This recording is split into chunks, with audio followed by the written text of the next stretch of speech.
The 24th Plenary of the General Assembly is called to order.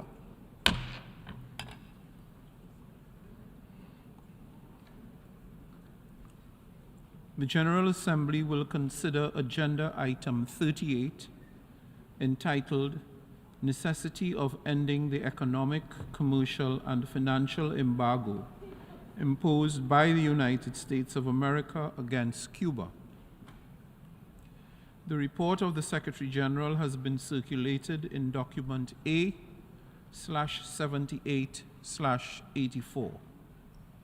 In connection with this item, the Assembly also has before it a draft resolution issued as document A/78/L5.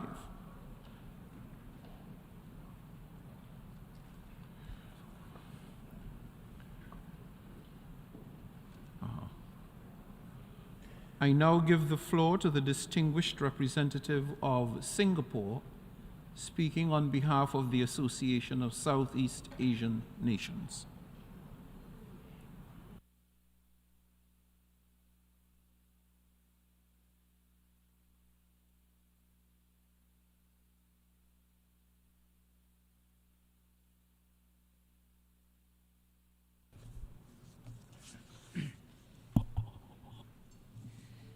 Mr. President, I'm honored to address the General Assembly on behalf of the 10 member states of the Association of Southeast Asian Nations, or ASEAN, to express our support for the draft resolution contained in document A/78/L5 on the necessity of ending the economic, commercial, and financial embargo imposed by the United States of America against the Republic of Cuba.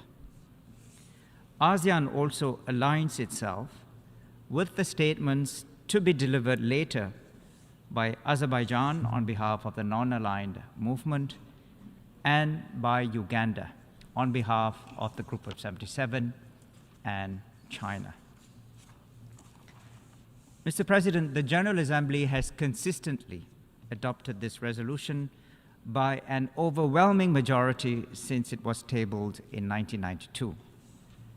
This is also the 8th year that ASEAN has made a statement at the General Assembly urging the United States to lift its economic, commercial, and financial embargo against Cuba as soon as possible.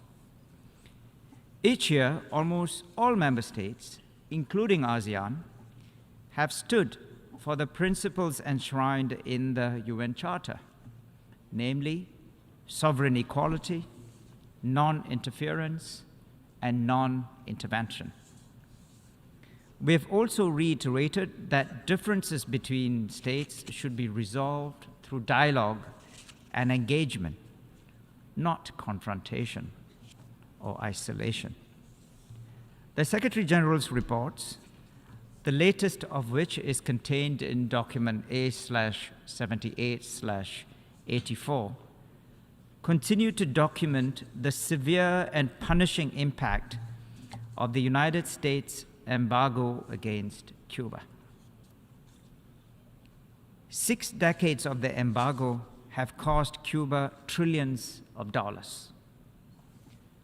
From the 1st of March 2022 to 28 February 2023, the blockade cost Cuba an estimated US $4.87 billion in losses. The report stated that, and I quote, "The blockade has had an undeniable impact on the quality of life and on the services provided to the population," unquote. For example, US and foreign companies have declined or been unable to supply much needed medicines and equipment to Cuba. The Secretary General's report cited various US private initiatives to mitigate this and observed that the blockade imposed barriers to healthcare cooperation are, and I quote, "contrary to the will of the people of the United States," close quote. Yet it is unfortunate that 80% of Cuba's current population has only known Cuba under the blockade. Furthermore, the US's decision to place Cuba on the list of state sponsors of terrorism in January 2021, in the words of the Secretary General's report, and I quote, "on the basis of inconsistent arguments and without evidence," unquote. This not only undermines the legitimacy of this wider global fight, it has also needlessly exacerbated the negative effects of the embargo on Cuba by deterring numerous companies and financial entities from engaging Cuba and providing services to its citizens. For example, the report noted that dozens of banks have suspended their operations with Cuba. It goes without saying, Mr. President, that the embargo also hinders Cuba's commitment to achieve the Sustainable Development Goals and the 2030 Agenda for Sustainable Development. The Secretary General's report stated that, and I quote, "the embargo affects opportunities for national and local development and creates economic hardship for the population and has an impact on human development in general," unquote. At a time when the world has already fallen behind on the SDGs, powerful states should refrain from creating further obstacles to sustainable development. Mr. President, as the world faces pressing global challenges that require international cooperation, we encourage the United States and Cuba to engage in constructive dialogue, underpinned by mutual respect. ASEAN joins other members of this assembly to urge the United States to end its economic, commercial, and financial embargo against Cuba as soon as possible, and to delist Cuba as a state sponsor of terrorism, and to take steps towards normalizing relations and to use its influence to create a rising tide to lift all boats. I thank you very much for your attention. I thank the distinguished representative of Singapore speaking on behalf of ASEAN. And now I give the floor to the distinguished representative of Mauritania speaking on behalf of the Organization of Islamic Cooperation.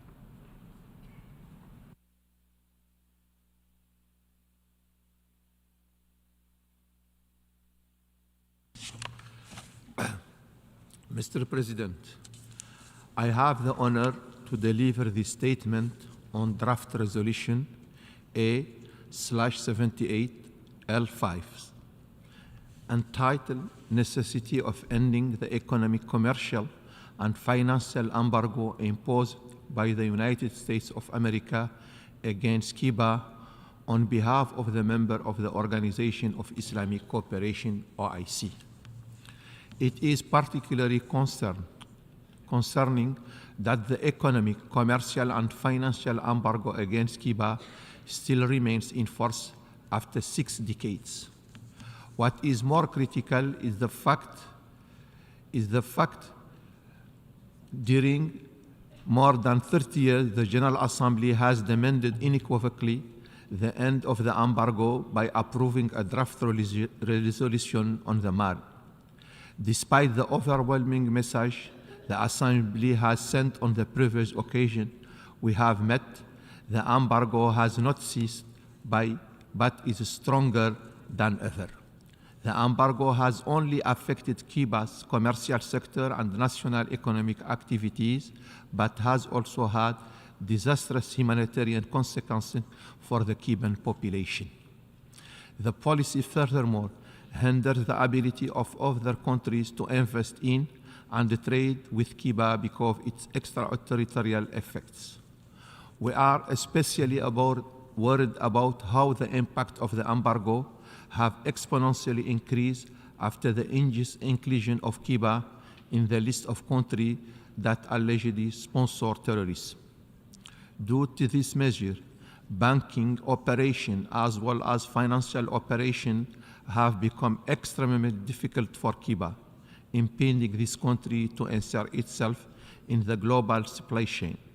We call for the removal of Cuba from this list, which is incoherent with the large cooperation Cuba has traditionally provided to the global south.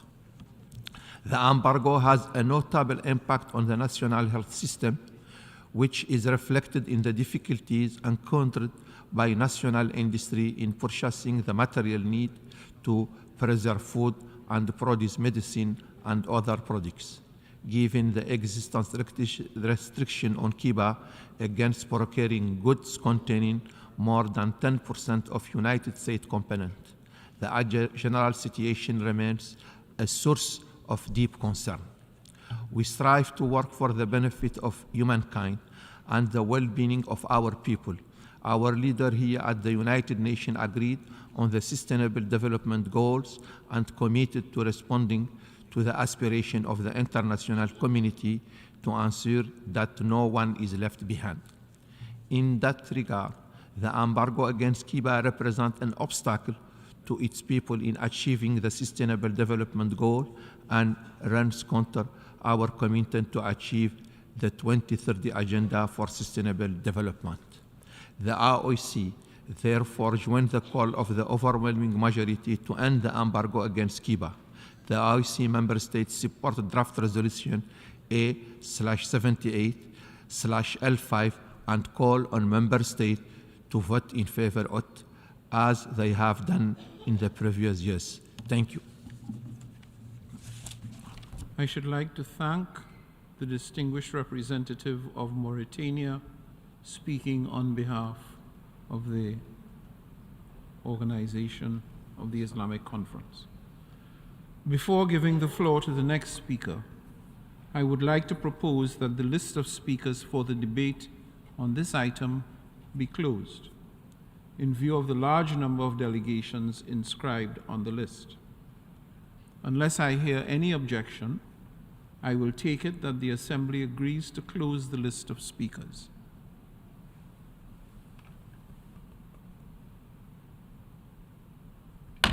It is so decided.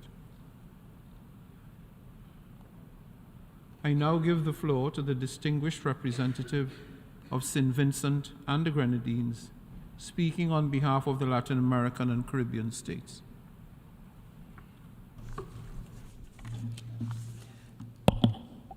Thank you, Mr. President.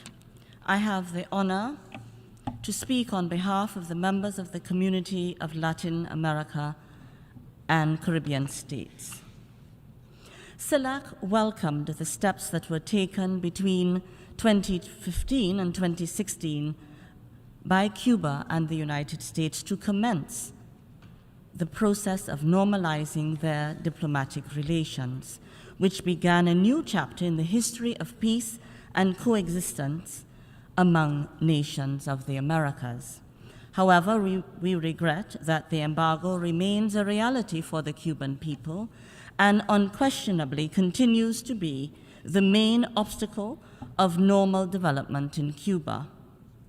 The report of the Secretary General A/78/84 confirms the cost of the policy for Cuba, as it does substantial and unjustifiable harm to the well-being of the Cuban people and is contrary to the desire for peace of the peoples of Latin America and the Caribbean, as set out in the Proclamation of Latin America and the Caribbean as a zone of peace. The economic, commercial, and financial embargo on Cuba is contrary to the letter, spirit, purposes, and principles of the Charter of the United Nations and international law. CELAC reiterates its firm rejection of the application of laws and measures that are contrary to international law, such as the Helms-Burton Act, including their extraterritorial effects and the increasing persecution of Cuba's international financial transactions which run counter to the political desires of the international community. We are also opposed to the unjust inclusion of Cuba on the list of state sponsors of terrorism, which, in addition to being unsubstantiated, has increased the chilling effect of the embargo-related restrictions and worsened Cuba's chances of establishing commercial and financial relations with international partners. We urge the government of the United States to put an end to those measures. CELAC underscores its special declaration on the necessity of ending the economic, commercial, and financial embargo imposed by the United States against Cuba, adopted at the 7th Summit of the Heads of State and Government of the Community of Latin American and Caribbean States, held in Buenos Aires, Argentina on 24th January 2023. In it, we requested that the government of the United States abide by the successive resolutions of the General Assembly and, in response to repeated calls from the international community, put an end to the economic, commercial, and financial embargo against Cuba. Furthermore, CELAC reiterates its deep concerns about the tightening of the policy and its rejection of the extraterritorial dimension of the embargo, which has had a severe impact on Cuba's international financial transactions and the welfare of the Cuban people. The Charter of the United Nations sets out rights, obligations, and principles, and have become part of the legal heritage of humankind as well as international law. They should not be violated or undermined by any member. Member states should modify their national and international actions in line with the rights, obligations, and principles set out in our Charter. The Community of Latin American and Caribbean States strongly supports the adoption of draft resolution A/78/L.5, entitled Necessity of Ending the Economic, Commercial, and Financial Embargo Imposed by the United States of America against Cuba. We underscore the inconsistency of applying unilateral coercive measures that are not supported by international law or by the letter, spirit, purposes, or principles of the Charter of the United Nations. We reiterate our call on the United States to respond to the appeal by the countries of Latin America and the Caribbean, every region of the world, and its own people, to put an end, once and for all, to the unjust embargo on Cuba. I thank you, Mr. President, and I now beg your indulgence as I will deliver a few additional remarks in my national capacity. Before beginning, allow me to align with the statements to be delivered on behalf of the Caribbean community, CARICOM, and that which I just delivered on behalf of the CELAC. Every year, by virtue of the resolution entitled Necessity of Ending the Economic, Commercial, and Financial Embargo Imposed by the United States of America against Cuba, the General Assembly pronounces overwhelmingly in favor of Cuba. This text, since its adoption in 1992, reflects the membership's unwavering condemnation of the ongoing blockade imposed on Cuba. Mr. President, St. Vincent and the Grenadines' opposition to the ongoing measures is founded on our steadfast advocacy of the bedrock principles of the multilateral order, which are enshrined unambiguously in the Charter of the United Nations, namely the principles of sovereignty and non-intervention and non-interference in the internal affairs of a state. The equal application of and adherence to these principles, along with the others that have been entrenched in the Charter, play an indispensable role in safeguarding peaceful coexistence amongst nations. To this end, we underscore that the continued imposition of this embargo is not only a violation of the Charter and affront to international law, but also inhumane, unjust, and anachronistic. I apologize. We therefore appeal to the member states to honor their obligations under the Charter to avoid promulgating and applying laws and measures that fall within those set out in the resolution. We further appeal to the states that have imposed such measures to undertake the necessary steps and actions required to repeal or invalidate them. We unequivocally reject the unilateral imposition of illegal and counterproductive measures by some states on others as responsible actors in the international community. Member states have a legal and moral obligation to oppose extraterritorial application of domestic policies which violate international law, the overarching framework that was curated and established to safeguard our peaceful and prosperous existence. Mr. President, as we look toward implementing the 2030 Agenda for Sustainable Development, we recall member states' commitment to leaving no one behind. The ongoing embargo is an unnecessary barrier to Cuba's ability to achieve these goals on the same footing as the rest of the international community. While we recognize the significant advancements that Cuba has made in areas such as healthcare and education, as well as the commendable commitment shown to meeting the Sustainable Development Goals in spite of the existing embargo, we also express our grave concern about the stymieing and palpable impact that the embargo has on Cuba, which is borne directly by its people and further affects the region. Noting that these illegal measures can run counter to the letter, spirit, principles, and purposes of the Charter of the United Nations, St. Vincent and the Grenadines expresses its strong support for the adoption of resolution entitled "The Necessity of Ending the Economic, Commercial, and Financial Embargo Imposed by the United States of America against Cuba," set out in Resolution A/78/L.5. We reiterate our position that the unconditional lifting of the embargo is a prerequisite to any meaningful rapprochement between the United States and Cuba. They urge the United States to take heed of the consistent appeals echoed by member states who oppose these harmful policies. This is the only way to create an environment conducive for mutually respectful dialogue that facilitates a sustainable path forward. I thank you, Mr. President.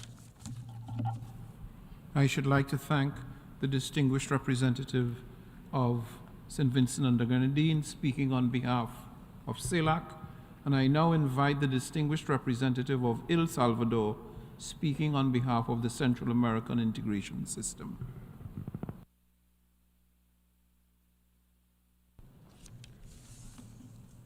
Gracias, señor presidente. Thank you, Mr. President.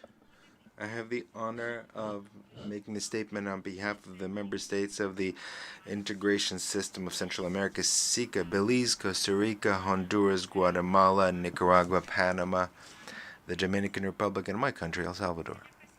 Mr. President, the member states of SICA would like to reiterate their historical and solidarity and desire for prosperity for the Cuban people. We hail and welcome the presence of His Excellency Mr. Bruno Rodriguez Parilla, Foreign Minister of the Republic of Cuba.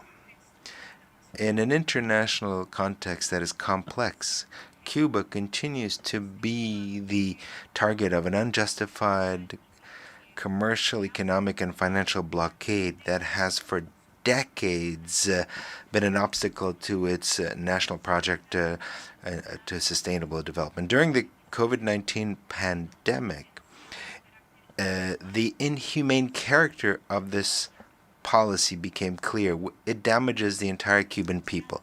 The restrictions associated to the blockade complicated the efforts of the sanitary authorities to obtain essential medication and inputs, including those that were necessary for the production of Cuban vaccines against COVID-19.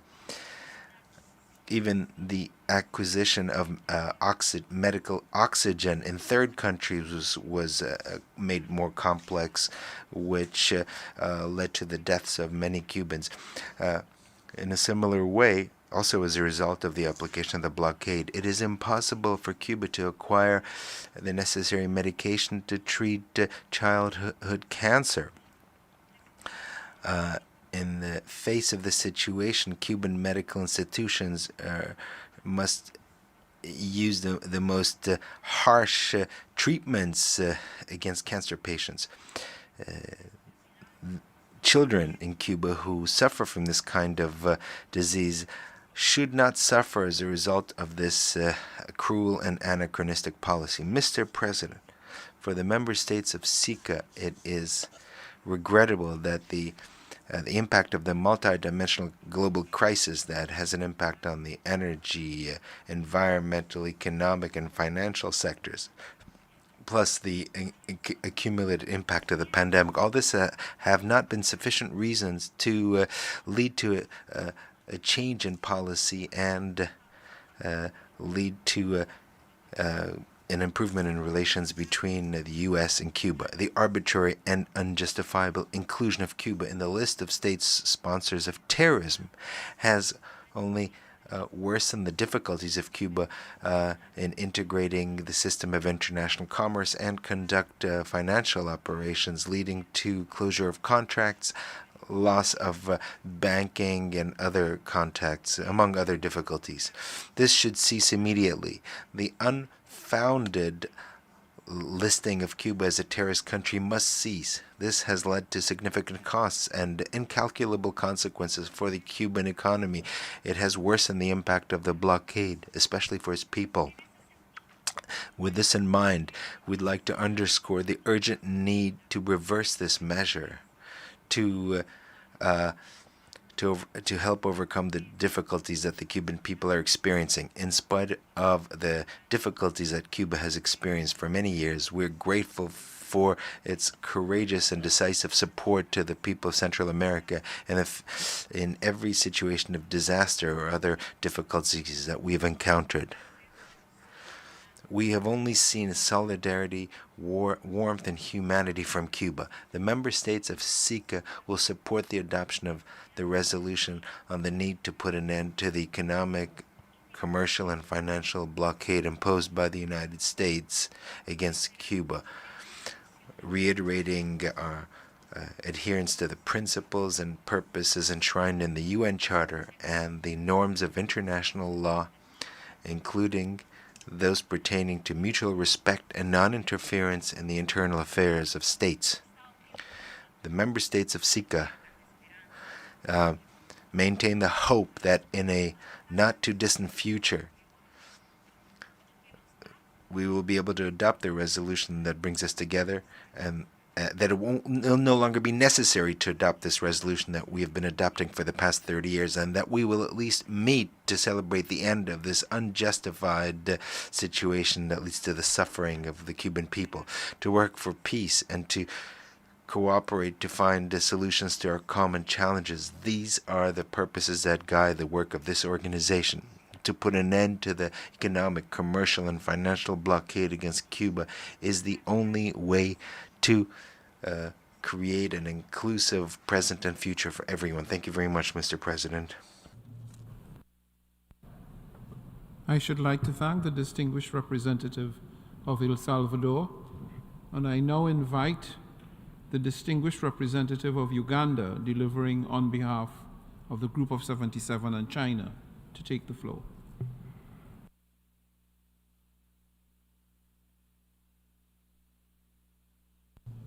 Mr. President, I speak on behalf of the Group of 77 and China on the agenda item 38, entitled Necessity of Ending the Economic, Commercial, and Financial Embargo imposed by the United States of America against Cuba. I would like to thank the Secretary General for his comprehensive report on the item we are discussing today. IEA/78/84. The group regrets that the economic, commercial, and financial embargo imposed by the United States of America on Cuba for more than 6 decades remains in full application and continues to be enforced. We regret the policy established by the recent United States administration aimed at reinforcing the embargo on Cuba, which still remains in effect despite the change in administration, and which we believe is an obstacle to the process of achieving normalized relations between the two countries. We are deeply concerned about the widening of the extraterritorial nature of the embargo on Cuba, notably through the full implementation of the Title III of the Helms-Burton Act. The application of this law is a clear transgression to the freedom of commerce among nations because of its intimidating purpose by punishing any trade or investment transactions between any given country and Cuba. In the same vein, we urge the immediate removal of Cuba from the U.S. Department of State's list of countries that are allegedly sponsors of terrorism. Cuba is a long-standing active partner of members of the group in promoting South-South cooperation. Thanks to the effort made by Cuba, many countries within the group have developed their scientific and technical potential. All we know about Cuba is friendship and solidarity. We know nothing about terrorism. The inclusion of Cuba in this list does not represent only a reputational damage, but is also among the core elements in the recent reinforcement of the embargo. Because of this categorization, it has been extremely difficult for Cuba to engage in international banking operations, regardless of whether it is the case of state, public companies, or private entrepreneurs, which sets extremely harmful conditions for the development and well-being of the Cuban population. The Group of 77 and China reaffirms its commitment to the purposes, principles, and spirit of the Charter of the United Nations, particularly regarding the sovereign equality of states, non-intervention, and non-interference in states' internal affairs, and freedom of international trade and navigation. We believe that it is the duty and responsibility of every member state to strictly comply with these principles, and that any policy or action that disregards them, in this case, unilateral, economic, commercial, and financial sanctions against Cuba, should be immediately repealed. The Group of 77 and China is deeply concerned about the debilitating impact that the United States embargo of more than 60 years has had on Cuba and its people. From March 1st, 2022 to February 28, 2026, the blockade has caused more than US $480 billion in losses to Cuba. The direct and indirect damage that the embargo has inflicted on Cuba is enormous. It affects all the critical sectors of the Cuban economy, including public health, nutrition and agriculture, as well as trade, investment, tourism, and banking. The persecution of Cuban financial transactions in third country jurisdictions, which has had a significant deterrent effect in economic terms, has continued. The limited foreign investment, foreign direct investment, and difficulty of access to development credits translate directly into economic hardships and humanitarian suffering for the people of Cuba. The embargo has also been a severe obstacle to the country's socio-economic reforms. We are concerned about the possibility that the continuation of economic sanctions truly undermines Cuba's development potential by unfairly retarding economic growth and human development. As a result of these unilateral measures, it will be impossible for Cuba to successfully embark on the path towards sustainable development envisaged in the 2030 Agenda for Sustainable Development, which all member states have pledged support. Cuba has extensively and consistently contributed to the international community for many decades. Its assistance to other countries in the context of coronavirus disease pandemic has been a great example of the South-South cooperation. We, the members of the Group of 77 and China, reiterate our support for draft resolution A/78/L.5, as well as our call for an end of the United States economic, commercial, and financial embargo of Cuba. The urgency and necessity of lifting the blockade is ever clearer, especially considering that this is the 31st occasion on which the General Assembly will adopt the resolution to call for its end.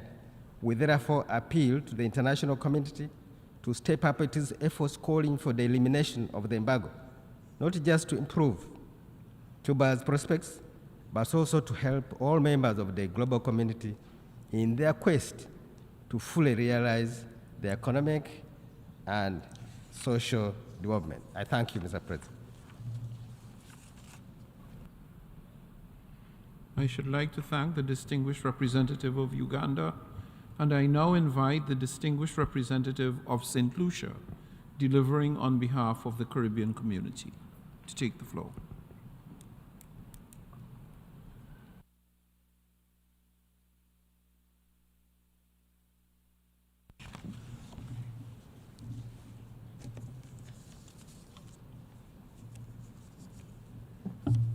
Good morning. Mr. President, I have the honor to address the General Assembly on behalf of the 14 member states of the Caribbean Community, CARICOM, on Agenda Item 38, entitled Necessity of Ending the Economic, Commercial, and Financial Embargo Imposed by the United States of America against Cuba. The Caribbean Community aligns itself with the statements delivered by the representative of Uganda on behalf of the Group of 77 and China, St. Vincent and the Grenadines on behalf of the Community of Latin America and Caribbean States, and the statement to be made by Azerbaijan on behalf of the non-aligned movement. CARICOM extends its warm welcome and best wishes to His Excellency Bruno Rodriguez Parilla, Minister of Foreign Affairs of the Republic of Cuba, who is with us today. Mr. President, we return to the General Assembly to reiterate the deep conviction of CARICOM member states in support of the purposes and principles of the UN Charter, including respect for sovereignty, non-interference, the peaceful settlement of disputes, and the maintenance of friendly relations among states. We further reaffirm that there can be no exceptions for violation of international law if this United Nations is to live up to the commitments made by member states in signing the Charter. The unilateral economic, commercial, and financial embargo imposed by the United States of America against Cuba is a clear violation of the Charter and international law. The extraterritorial application of third states' laws is contrary to the letter and spirit of the provisions of the Charter and abandons the principles of multilateralism to which we are all committed. For more than 3 decades, the General Assembly has consistently and overwhelmingly called for the lifting of the unilateral economic, commercial, and financial embargo on Cuba. Yet, The embargo persists in defiance of international law and of the numerous resolutions annually adopted by the General Assembly. CARICOM strongly deplores the continued imposition of the embargo. We reiterate our concern about the profound negative impact of the measures continue to have on the socio-economic development of Cuba and on the livelihoods and well-being of the Cuban people. This embargo also serves as an impediment to the regional cooperation that CARICOM maintains with Cuba. It is therefore imperative that CARICOM joins the call again today for the immediate end to the embargo. CARICOM further denounces the unwarranted designation of Cuba on the list of the state sponsors of terrorism as a measure which only serves to further compound the inhumane consequences of the embargo. Such a designation has no basis in fact. The articulation of a principled position on the serious issues confronting the planet does not constitute support for terrorism. Cuba is contending, just as member states, with the global fuel, food, and financial crises, the lingering impact of the pandemic, the climate emergencies, and the recovery from the catastrophic impact of past hurricanes. Its economic recovery and sustainability is significantly affected by the impact of the illegal and immoral embargo. The full application of the Helms-Burton Act, including its Title III, has also enacted a devastating and inhumane toll on Cuba and its people, their economic recovery, and for the country's efforts to meet the thresholds set by the Sustainable Development Goals. CARICOM and Cuba share a historic, extensive, and robust partnership based on mutual respect, solidarity, a shared commitment to Caribbean development and cooperation. Caribbean and Cuba commemorated in 2022 the 50th anniversary of the establishment of diplomatic relations between Cuba and the first 4 Caribbean states of CARICOM. At this commemoration, CARICOM and Cuba jointly reaffirmed the importance of continued and expanded cooperation towards the sustainable development of the countries of our region through agreements on economic, social, and environmental development. CARICOM and Cuba continue to cooperate in such areas as health, education, trade, disaster risk reduction, and sports. Cuba was the first to deploy healthcare personnel to several CARICOM member states in the early days of the COVID-19 pandemic to augment our region's public health systems. These were in addition to healthcare personnel already assigned to many countries in our region who have played an ongoing role in supporting our country's efforts to improve access to healthcare.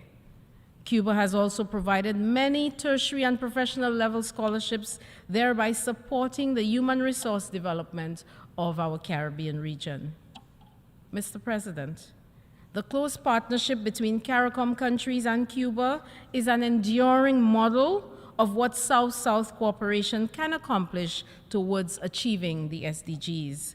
CARICOM, Cuba, and the United States have a shared interest in a peaceful Caribbean. The underpinning by friendly relations among states of the region on the basis of mutual respect and mutual respect for international law.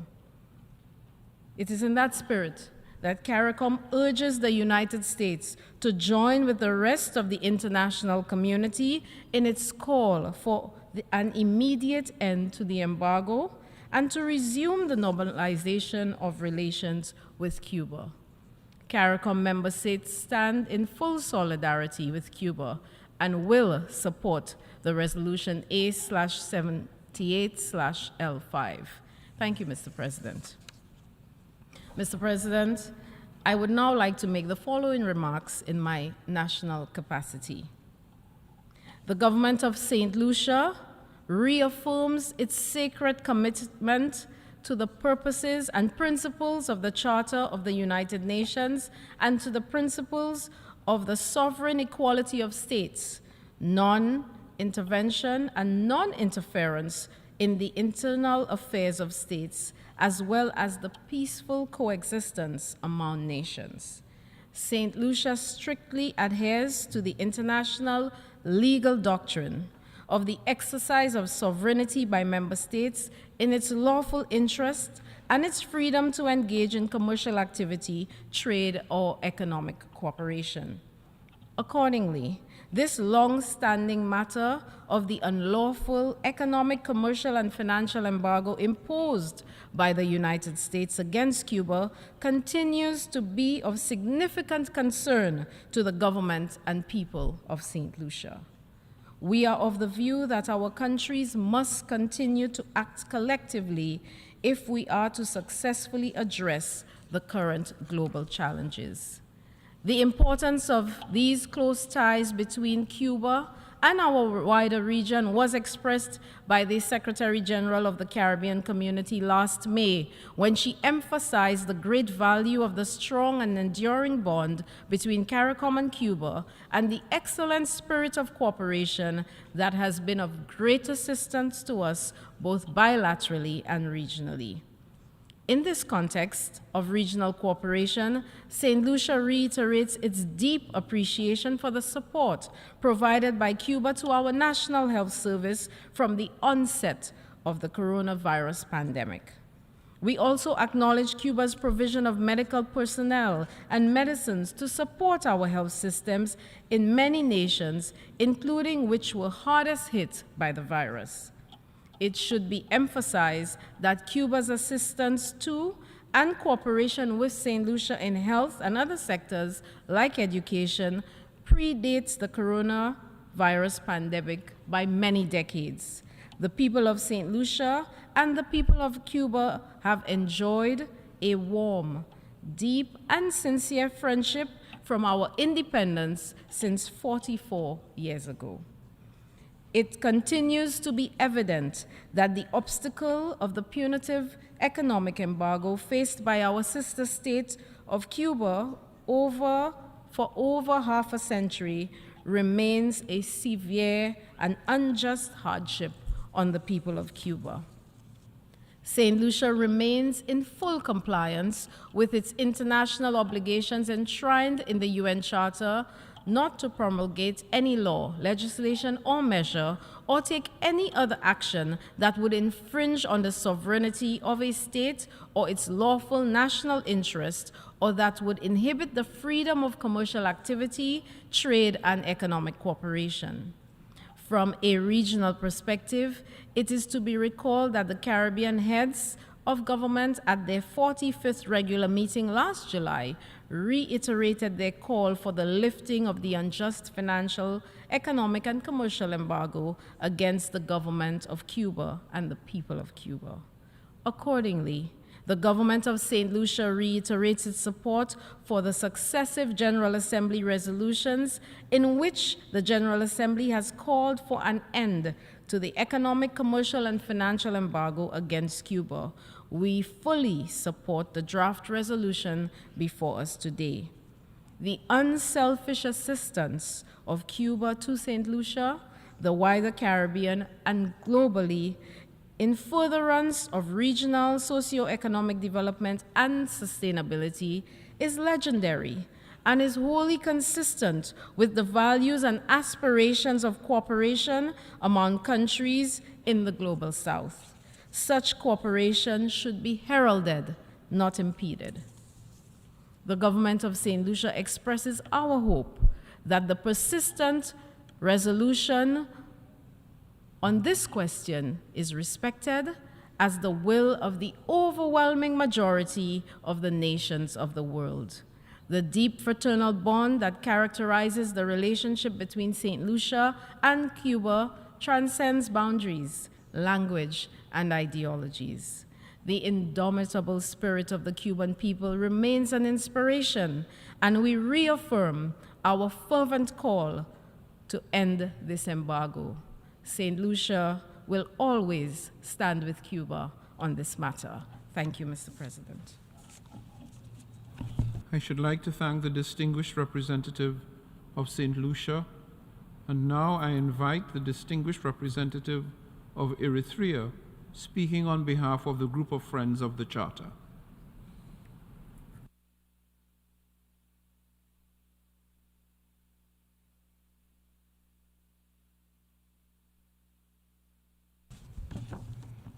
Good morning. Mr. President, the state of Eritrea has the honor to take the floor on behalf of the group of friends in defense of the Charter of the United Nations. Mr. President, for our group, the consideration of this issue is of crucial importance in terms of the endeavor that unites us to achieve strict respect for the purposes and principles of this organization as enshrined in the Charter. The unjust and abusive blockade against Cuba constitutes, without a doubt, one of the most serious, prolonged, and systemic violations of international law and the Charter of the United Nations. The General Assembly of the United Nations has demanded consistently and overwhelmingly during the past 3 decades to end the blockade against Cuba. However, the effects of this policy on the Cuban people have just been strengthened in recent years to decimate the Cuban revolution. 30 resolutions approved by this assembly have not been enough for the removal of the blockade. 30 years in which the message has been clear. The Cuban people have the right to build their own future free from any kind of interferences or pressures. Every day the blockade continues to exist represents a shame on the moral authority of this organization, a shame on the purposes and principles of the UN Charter, and a shame for multilateralism itself. The blockade against Cuba, in addition to being morally and politically unacceptable, by attempting to subjugate a small, peaceful, and supportive country by means of extreme pressures, transgresses the very foundations of this organization.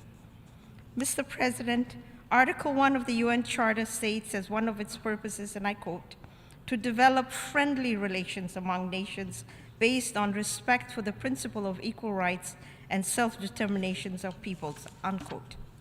However, the blockade not only violates the right of Cubans to conduct their affairs in a sovereign manner without interference, but also restricts the other states of the world from freely developing their commercial ties with Cuba. Any nation in the world, rich or poor, is exposed to reprisals by the US authorities if it maintains economic relations with Cuba. This punitive and extraterritorial nature of the blockade has been reinforced as never before after the full application of Title III of the Helms-Burton Act in May 2019, which has opened up the possibility of filing lawsuits in US courts against the international companies operating with properties nationalized by the Cuban authorities.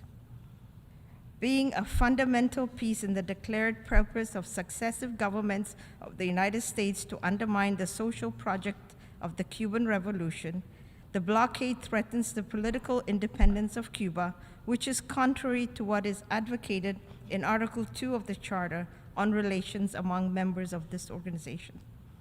Mr. President, the categorization of Cuba by the United States as a country that sponsors terrorism is one of the biggest calumnies that have ever been set on any nation to curtail its stability.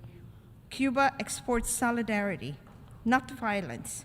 Since 1963, this small country has been showing to the world the true meaning of cooperation by sending countless medical brigades to communities in need. Cuba has also hosted in its own territories hundreds of youngsters that go there to become professionals so needed in their homelands. The inclusion of Cuba in the infamous list of sponsors of terrorism is not simply an absurd rhetoric. This is one of the most harmful measures in force to multiply the effects of the blockade. Because of this labeling, Cuba has encountered even harder challenges to carry out international banking transactions, receive investments, or apply for credits. This has been provoked the closure of bank accounts to many Cuban diplomatic missions across the world in violation of the Vienna Convention for Diplomatic Relations. Therefore, we call for the immediate removal of Cuba from this list, where it should have never been included. Mr. President, year after year, the reports of the Secretary General presented under this item illustrate the numerous and sensitive affectations caused by the blockade to the Cuban population. There are children and young people who suffer these impacts, mothers and the elderly who live in deprivation and are victims of a harmful, inhumane blockade driven by political motivations. Article 13 of the UN Charter confers on this Assembly, amongst its functions and powers, the promotion of international cooperation in the economic, social, cultural, educational, and health fields. Given that the blockade against Cuba is a major impediment to the achievement of this objective, as well as an obstacle in increasing the valuable contribution that Cuba can make to international cooperation, the General Assembly will be failing in its functions until this harmful policy is eliminated. We express our solidarity with the people and government of Cuba. We demand the immediate and unconditional end of the blockade, and we call on all member states of this organization to support once again the draft resolution to be submitted by the Cuban delegation. I thank you, Mr. President.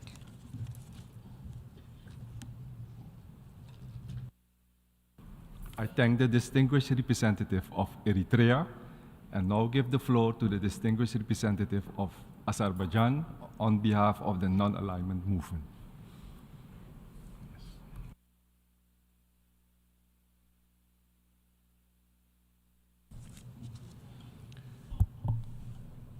Mr. President, I have the honor to speak on behalf of 120 members of the non-aligned movement.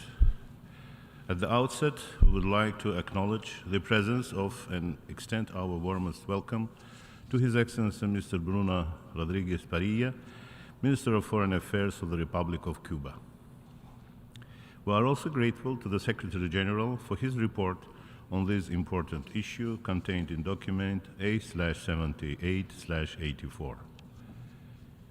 Mr. President, the General Assembly has expressed its overwhelming support for and solidarity with the people and government of Cuba through its principled position in favor of the resolution calling for the lifting of the embargo imposed by the United States against the sovereign country. At the 77th session of the General Assembly, the overwhelming majority of member states voted in favor of the resolution A/77/7.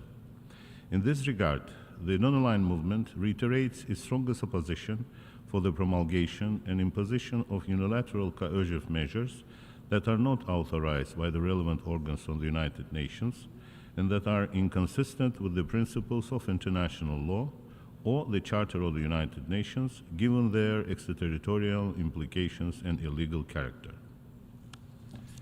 The non-aligned movement has repeatedly emphasized its call on the US government to put an end to the unilateral economic, commercial, and financial embargo that it has illegally maintained against Cuba for more than 6 decades now. The embargo, which is a breach of international law, the Charter of the United Nations, and the norms and principles governing interstate relations, constitutes a violation of Cuba's right to fully interact with the international community. Mr. President, the non-aligned movement has historically held a principled position of rejecting unilateral coercive measures that are not authorized by the relevant organs of the United Nations, that are inconsistent with the principles of international law or the Charter of the United Nations, or that contravene the basic principles of the multilateral trading system and that are used as a tool of political or economic and financial pressure against states, in particular developing countries. The embargo on Cuba is precisely an example of the adverse effects of unilateral coercive measures on the well-being of peoples, preventing them, among others, from fully enjoying and realizing their human rights, including the right to development. The direct and indirect damage inflicted by the embargo against Cuba is enormous. It affects all critical sectors of the Cuban economy, including public health, nutrition, agriculture, as well as trade, investment, tourism, and banking. The banking sector has been particularly hit. The persecution of Cuban financial transactions in the third country jurisdiction, which has a significant deterrent effect in economic terms, has continued. From March 1, 2022 to February 28, 2023, the blockade caused an estimate $4,867 million of damage to Cuban economy. Cuba is also denied access to markets, international aid from international financial institutions, and technology transfers, which create serious obstacles to the socio-economic development of the country. In addition, the embargo is the main impediment to broader access to the internet, people-to-people contacts, and the development of cultural, sport, and scientific relations. The non-aligned movement reaffirms that the continuation of the embargo is totally unjustifiable, that it does not correspond with our historical time. It also runs counter to Cuba's continued effort to realize its sustainable development, including the achievement of the 2030 Sustainable Development Agenda. The movement expresses its deep concern over the widening of the extraterritorial nature of the embargo against Cuba, including the full implementation of Chapter 3 of the Helms-Burton Act. The non-aligned movement also rejects the reinforcement of the financial measures adopted by the U.S. government to tighten the embargo, which has exceeded $1 trillion and has a direct negative impact on the daily lives of Cubans. Mr. President, the non-aligned movement views the strengthening of the embargo against Cuba adopted by the U.S. government in June 2017 as a serious setback to the process of normalization of bilateral relations between the two countries. Furthermore, the movement strongly condemns the inclusion of the Republic of Cuba on the unilateral list of state sponsors of terrorism of the U.S. Department of State as announced on January 11, 2021. NAM rejects the politicization of the fight against terrorism, including through the unilateral adoption of lists accusing states and their constitutionally established institutions of allegedly supporting terrorism, and consequently rejects the unfounded accusations that Cuba sponsors terrorism. NAM looks forward to the current U.S. administration taking the necessary action to reverse these reckless steps and moving forward towards normalizing relations. Mr. President, the fact that 185 UN member states voted in favor of the GA Resolution 77/7 represents an expression of unanimity with the international community in demanding an end to the 61-year-long embargo and full adherence to the principles and purposes enshrined in the Charter of the United Nations and to the norms of international law, including those relating to mutual respect and non-interference in the internal affairs of states. Currently, over 190 nations engage economically and politically with Cuba, while the United States remain alone in pursuing its unjustified and illegal economic sanctions policy. Consequently, non-member states once again urge the U.S. government to yield to the will of the overwhelming majority of the international community and rectify its failed policies to fully complying with all relevant resolutions of the General Assembly, which call for the immediate and complete end to the embargo imposed against Cuba. In conclusion, the non-aligned movement, while reiterating its commitment to the promotion, preservation, and strengthening of multilateralism, reaffirms that the full respect of the purposes and principles of the Charter of the United Nations, particularly those referring to sovereign equality, non-interference, and non-intervention, is critical for the effective maintenance of international peace and security. Therefore, the international community must continue working together on the reversal and elimination of the economic, commercial, and financial blockade imposed by the United States against Cuba, given inter alia its illegal character and its extraterritorial implications. I thank you, Mr. President. I thank the distinguished representative of Azerbaijan. I now give the floor to the distinguished representative of Zambia, speaking on behalf of the African Group.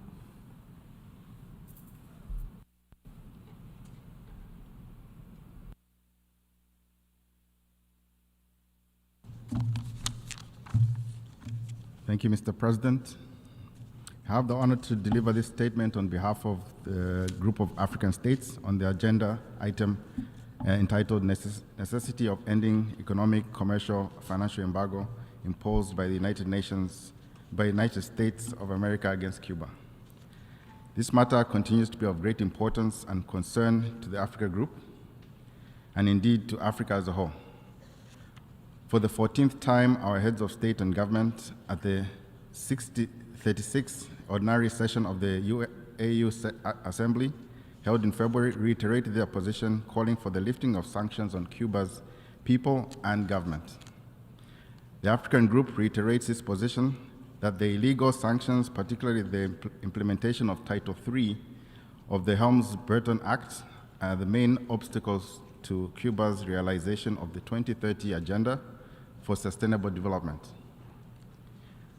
We see also, as a matter of severe concern, the unjust inclusion of Cuba by the United States on the list of countries that allegedly support terrorism, which has further exacerbated the financial restrictions to Cuba emanating from this embargo.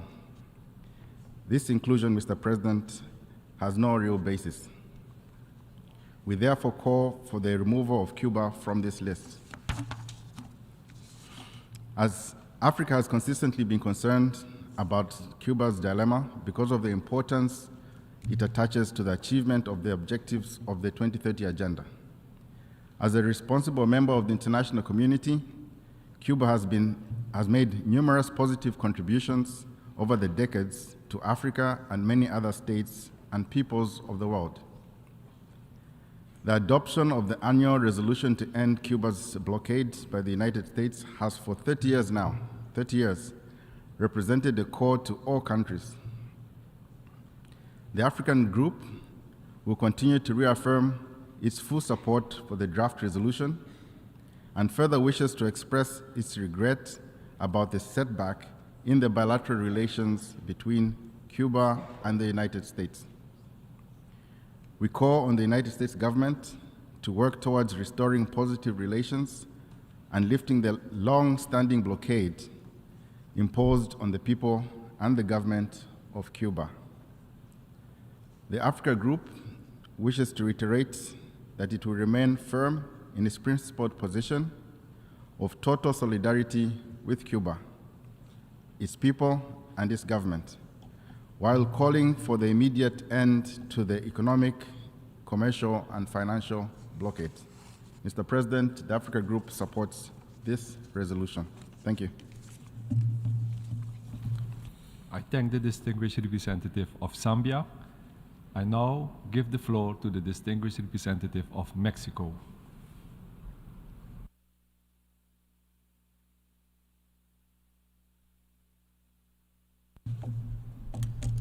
Señor Presidente. President, Excellencies, I welcome the presence at the outset of Minister Bruno Rodriguez.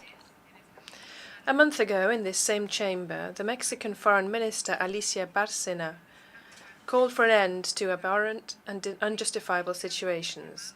We today reiterate this call and call for an end to the embargo against Cuba, since it runs counter to international law and is alien to the values which underpin peaceful coexistence between peoples in the Americas and the Caribbean.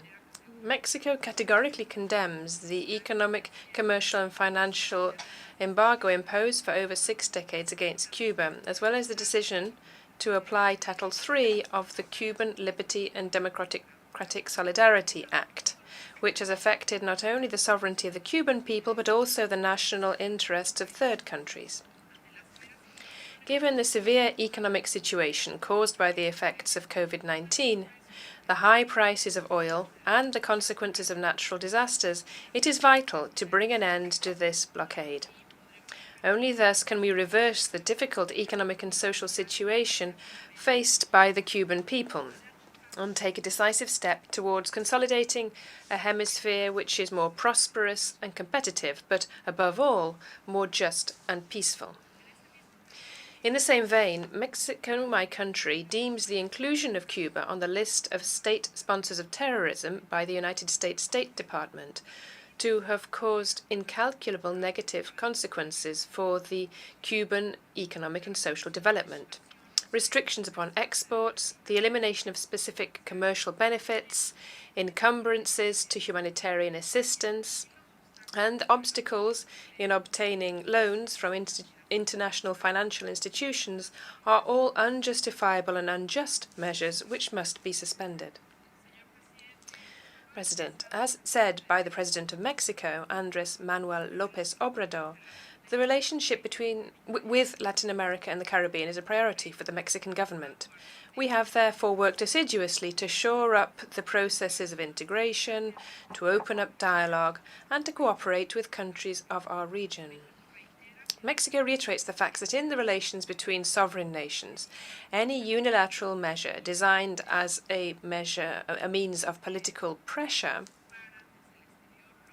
to achieve changes in the internal affairs of another state from the outside runs counter to the principles of the Charter of the United Nations and jeopardizes peace between peoples. We absolutely maintain that there should be no unilateral sanctions of any kind other than those adopted in the Security Council of the United Nations, and we once again express our strong support to Cuba, a country which Mexico will continue to work with, shoulder to shoulder, to overcome the common challenges through cooperation, dialogue, and regional integration. Latin America and the Caribbean is a diverse region, but with a spirit of unity which must be strengthened and not weakened by unilateral policies. We therefore call upon the government of the United States to bring an end to the embargo immediately and to foster dialogue to resolve its differences with Cuba. The international community owes the Cuban people the opportunity to prosper in a climate of peace and cooperation. It is time to open a new chapter and to allow Cuba to fully participate in the global community without the restrictions that are imposed by this unjust and inhumane blockade. Thank you.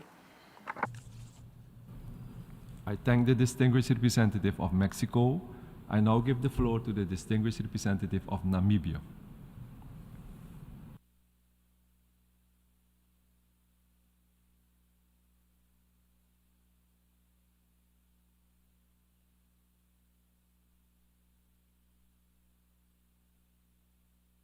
President, my delegation aligns itself with the statements delivered by Zambia on behalf of the African Group and Uganda on behalf of the G77 and China.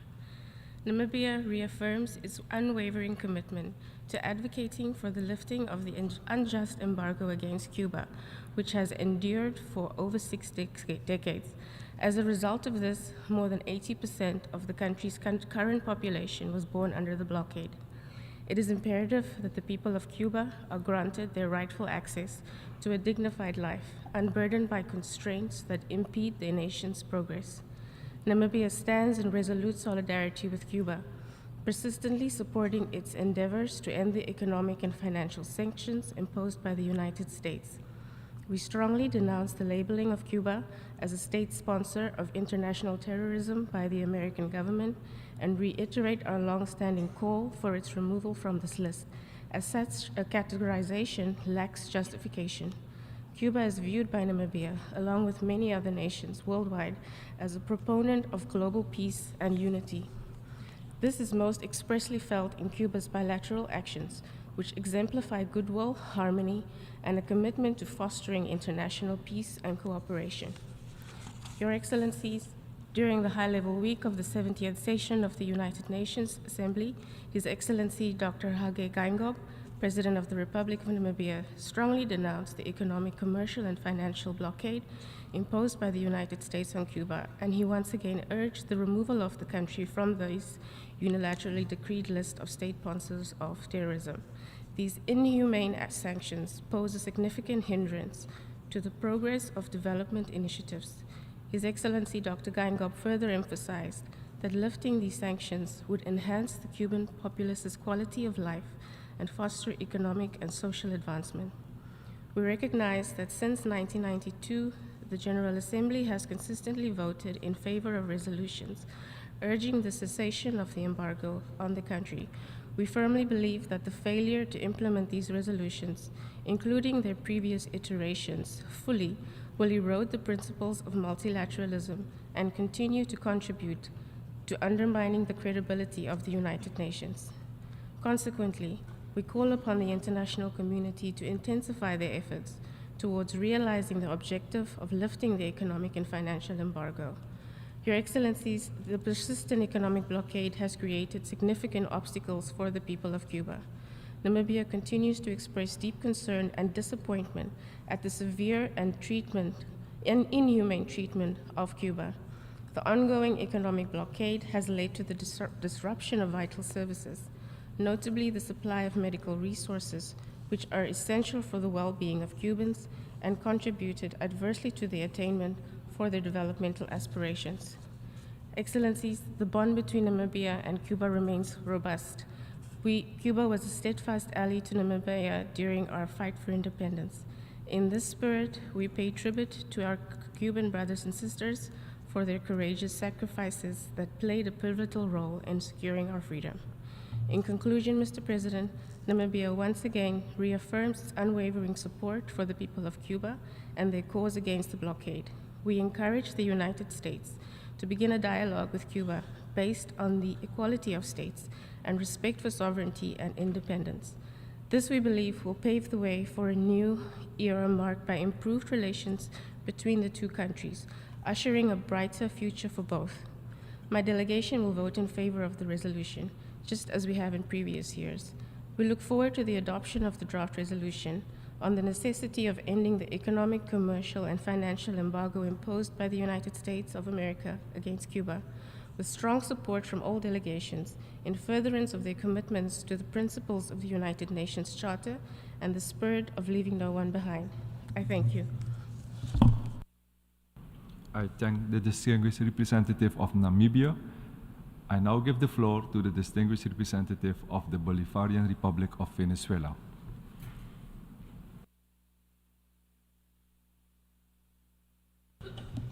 Señor Presidente.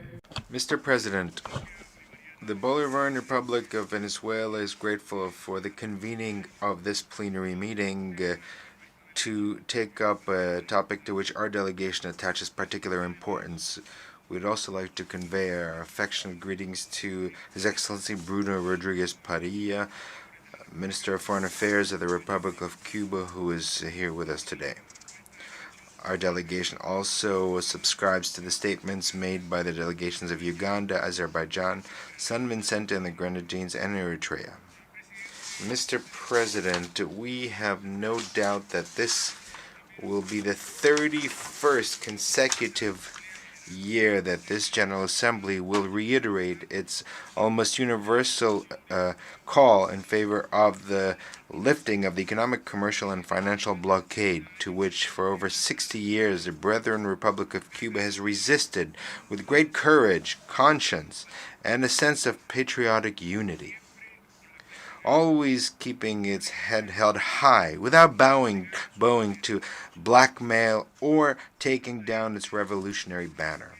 This is a blockade that is illegal because it violates all norms of international law and the principles enshrined in the founding charter of this organization. This is a blockade that is criminal because it generates death, pain, and indiscriminate suffering of an entire people. This is a blockade that is inhumane because it deliberately and systematically violates the human rights of over 11 million Cubans, and that today represents the main obstacle for the achievement of its inalienable right to development. This is a blockade that represents a collective punishment that deepens inequalities, social exclusion, and systemic racism, and whose pernicious effects are clear crimes against humanity.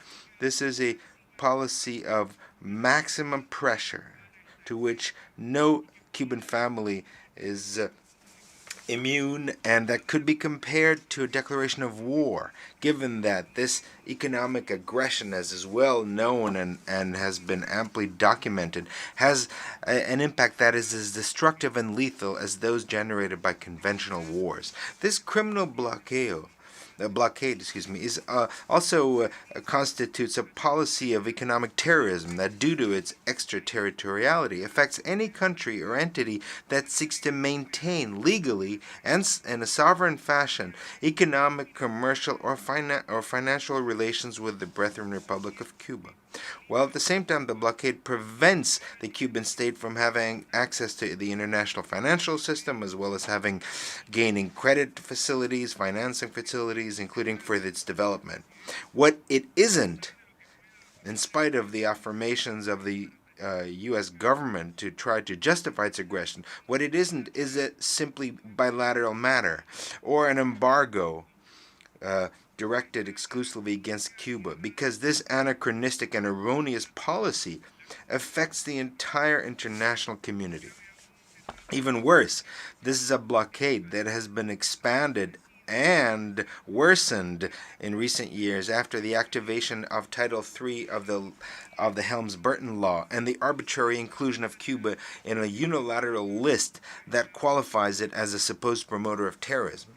Mr. President, in spite of all the above, the imperial policy of the United States has not managed, or nor will it ever manage to achieve its goals in the socialist Cuba of Martí, in the revolutionary Cuba of Fidel, because the people of this brethren country is determined to exercise its inalienable right to self-determination and to define in a free, independent, and sovereign way its political, economic, social, and cultural system.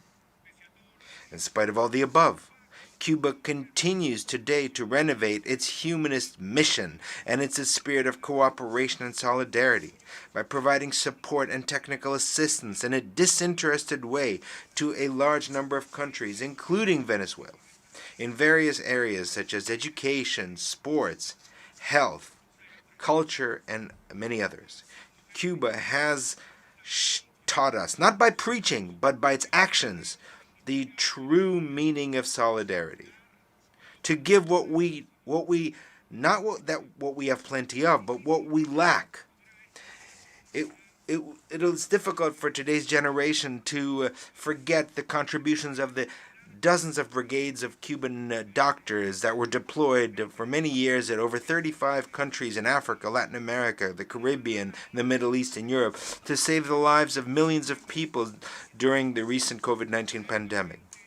It will also be impossible to forget how, through its own efforts, and in spite of the difficulties imposed by this criminal blockade, Cuba managed to develop 5 vaccines against COVID-19, in which it put at the disposal of entire peoples. That is the great contrast between the humanist vision of our sister Cuba and the supremacist and imperial vision of the United States, whose government has recklessly tasked thousands of officials to extort dozens of countries that are experiencing disease and suffering.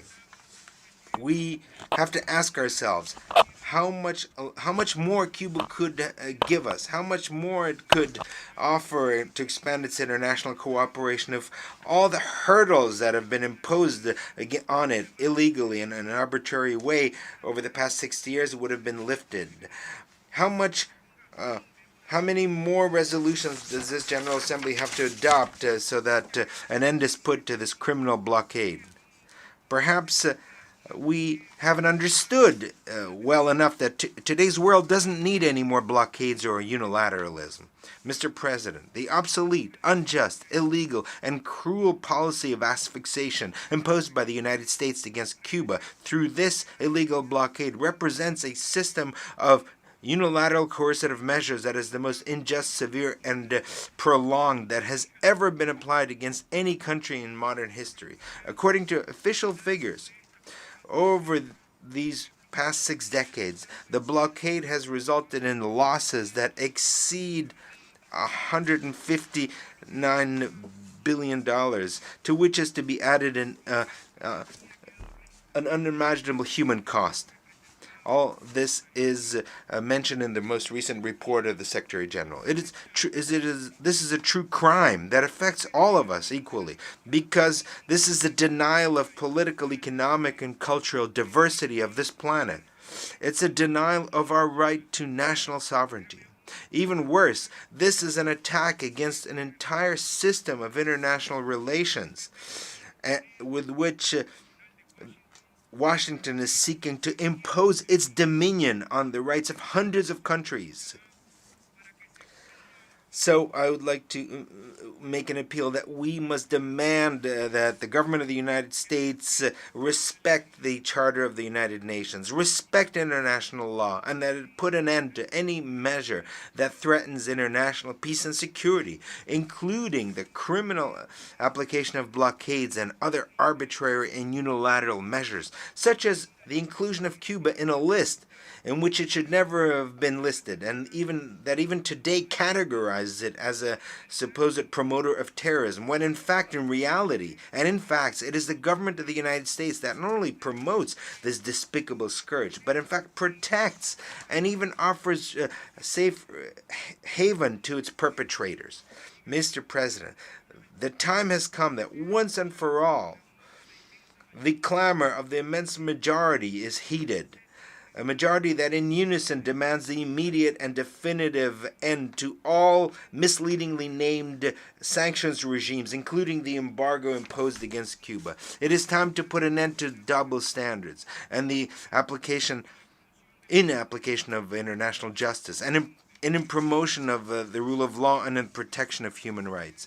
We shouldn't continue to tolerate violations committed up to now in complete impunity by regimes that, contemptuous towards global opinion, have converted this state, the United States, into the most isolated state in the world, whose harmful actions do damage to the well-being of our peoples and their right to live in peace and in development.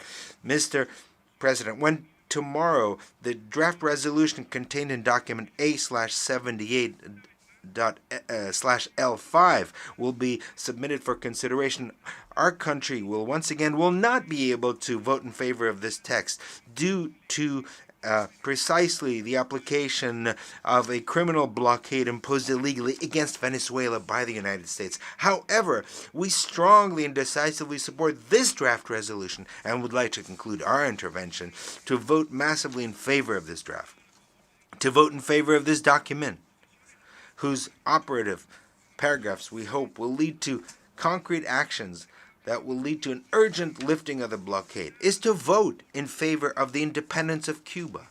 It is to vote in favor of international legality and multilateralism. And lastly, and no less importantly, it is vote in favor of the end of neo-colonial projects of attempted domination and oppression, using embargoes and unilateral sanctions that have no place in 21st century and ultimately will be condemned to failure. Let us then continue to overwhelmingly support the heroic people of Cuba in its just demands. Cuba, yes. Blockade, no. Hasta la victoria siempre. To victory always. Thank you very much. I thank the distinguished representative of the Bolivarian Republic of Venezuela. I now give the floor to the distinguished representative of China.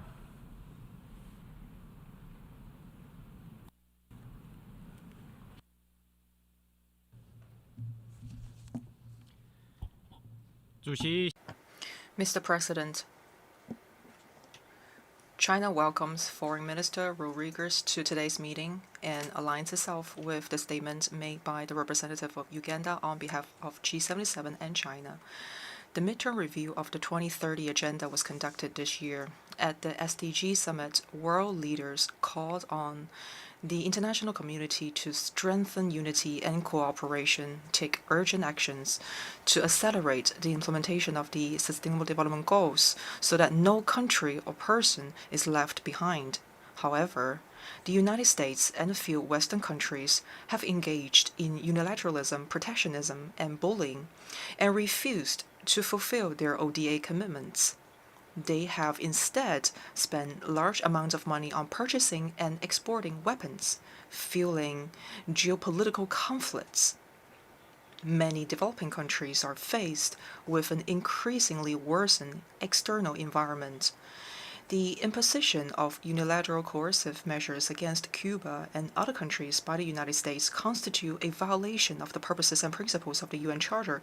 These actions have seriously undermined the international consensus on the 2030 Agenda, seriously damaged the rights to survival and development of the people of Cuba and other countries, and seriously undermined peace, development, and win-win cooperation. They run counter to the international trends and have seriously hindered the efforts of all countries to implement the SDG, therefore must be stopped immediately.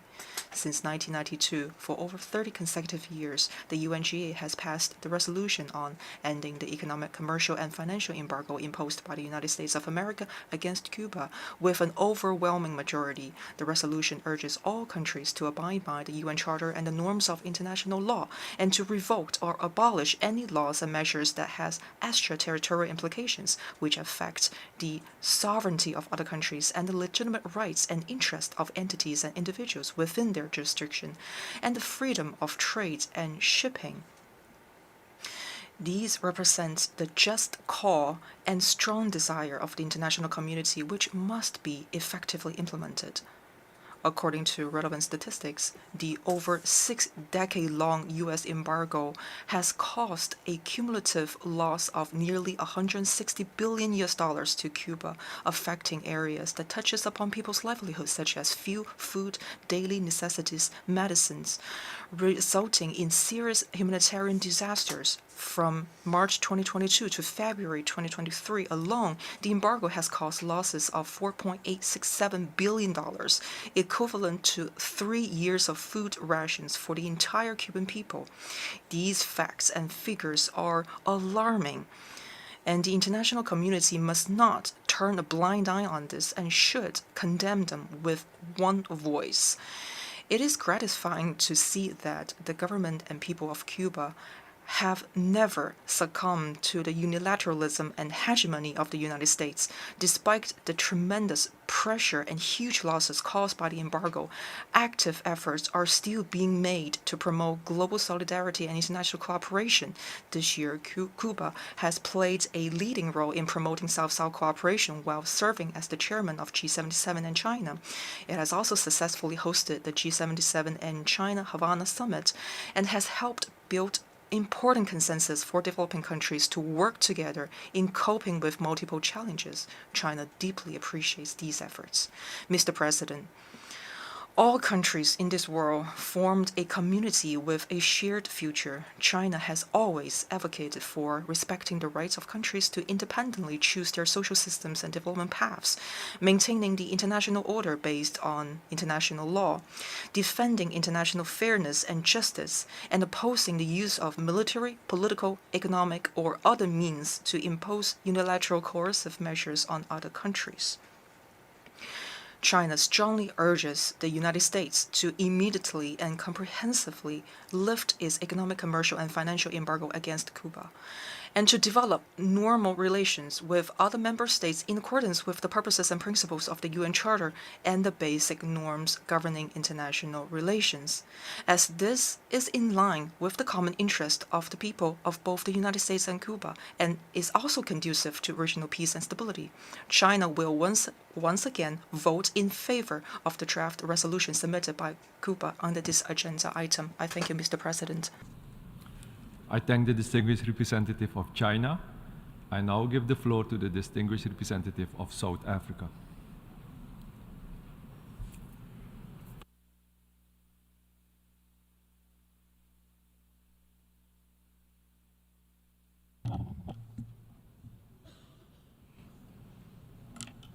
Thank you, Mr. President. We recognize the presence of His Excellency Bruno Rodriguez Parilla, the Minister of Foreign Affairs of the Republic of Cuba. South Africa aligns itself with the statements delivered by the Africa Group, the Non-Aligned Movement, and the Group of 77 and China. Mr. President, we reiterate our principled support for this resolution and call once more on the United States to heed the almost unanimous call by member states to end its blockade of Cuba, which has impeded its right to development. The Secretary General's report has again highlighted the terrible impact that this embargo has had on Cuba and her people. This remains a grave violation of international law and the principles enshrined in the UN Charter, and such unilateral action cannot be justified. Mr. President, the South African government and people acknowledge with deep humility the sacrifices made by the Cuban people with their lives to fight for South Africa's liberation. We pay tribute to Cuba's selfless generosity and distinguished record in helping those in need around the world in health, education, emergency relief, and development, especially in Africa. This they do despite the economic blockade. Cuba champions the rights of developing countries, and it too has an undeniable right to develop and prosper. Mr. President, South Africa reiterates its unwavering call on the United States to remove this unjust burden of sanctions and to opt for constructive dialogue with Cuba, not its further isolation. South Africa joins the overwhelming majority of United Nations member states in calling for a new chapter of hope for Cuba and its people. The South African government remains concerned about the destructive impact that the United States embargo has on the lives and livelihoods of the people of Cuba, especially the poor and vulnerable, and amidst the mounting global food and fuel crisis. The U.S. designation of Cuba as a state sponsor of terrorism, together with the continued full application of the Helms-Burton Act, including the authorization to file lawsuits in U.S. courts under its Title III, further hinders Cuba's economic, commercial, and financial relations with third countries. The designation is unfounded, and we call for the removal of Cuba from this list, which is aimed at further punitive actions. Mr. President, United States sanctions represents a major impediment for South African companies in conducting business with Cuba. Nevertheless, the relations between South Africa and Cuba continue to serve as a successful model of South-South cooperation. South Africa has recommitted to expanding its existing bilateral cooperation programs with Cuba, as well as to pursue new areas of cooperation, such as in infrastructure development, agriculture, and science and technology. The United States embargo remains the most significant obstacle for Cuba in its quest to realize its development objectives, including the 2030 Agenda for Sustainable Development. United States sanctions have caused major economic difficulties for Cuba, including shortages of essential items such as food, fuel, medicines, and other necessities. South Africa commends those countries that have taken measures to mitigate the specific effects of the Helms-Burton Act and requests third-party countries to scrap any domestic laws or regulations that continue to hamper the development of Cuba and its people. The global commitment to implementing the 2030 Agenda remains in jeopardy when the embargo prevents a member state from fairly participating in its own socio-economic development. South Africa appeals once again to the international community to redouble its efforts to implement all the UN resolutions already adopted by the UN and for the US to end its embargo. As we all pursue implementation of Sustainable Development Goals, it is incumbent upon us to ensure that no one is left behind, including our brothers and sisters in Cuba. I thank you. I thank the distinguished representative of South Africa. I now give the floor to the distinguished representative of Ethiopia.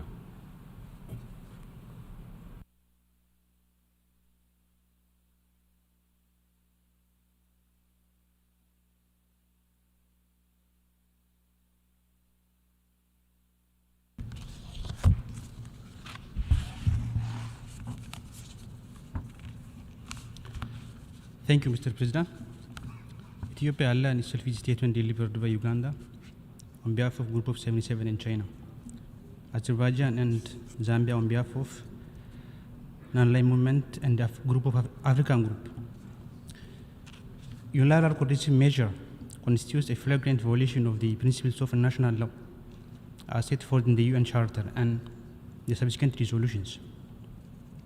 It obstructs friendly relations between states as well as international cooperation and development, security and human rights. The economic, commercial and financial embargo imposed against Cuba that unlawfully spanned for 6 decades prevented the Cuban economy from tapping its full potential to achieve sustainable growth and development. Because of this coercive measure, the Cuban people continue to face economic hardship and humanitarian challenge.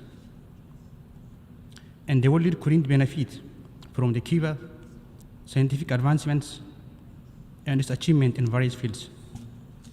Mr. President, unilateral coercive measure undermine the policy freedom of the states to achieve their development objectives and meet their people's needs.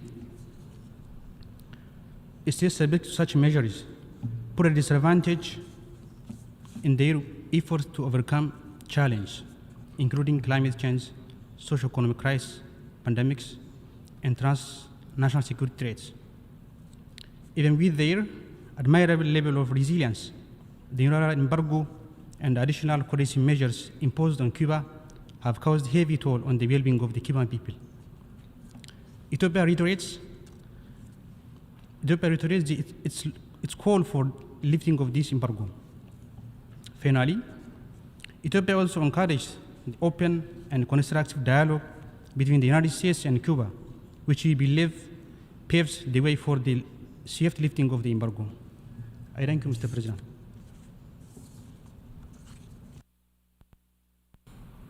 I thank the distinguished representative of Ethiopia. I now give the floor to the distinguished representative of Argentina.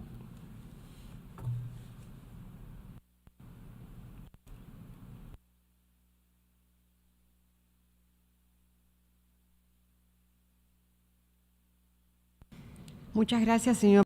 Thank you very much, President. We greet the Foreign Minister of Cuba, Bruno Rodriguez Padilla, here today. Argentina aligned itself with the statements made by the G77 in China and CELAC. Argentina robustly opposes the use of unilateral coercive measures and the adoption of discriminatory commercial practices. My country has traditionally rejected the policy of a blockade against Cuba, as imposed by the United States of America. For over half a century, which, as well as being morally unjustifiable, violates the Charter of the United Nations, norms of international law, and the spirit of multilateralism.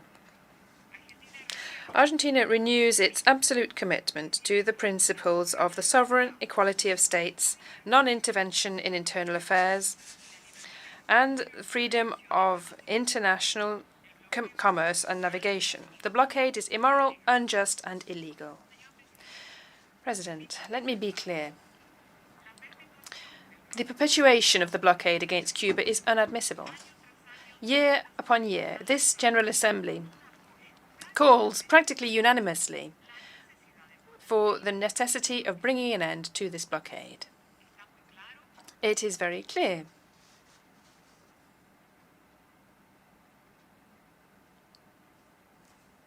¿Estamos todos bien? Is everybody okay? Claro para la comunidad. It is very clear for the international community that this blockade is the main obstacle in the way of economic and social development for the Cuban people.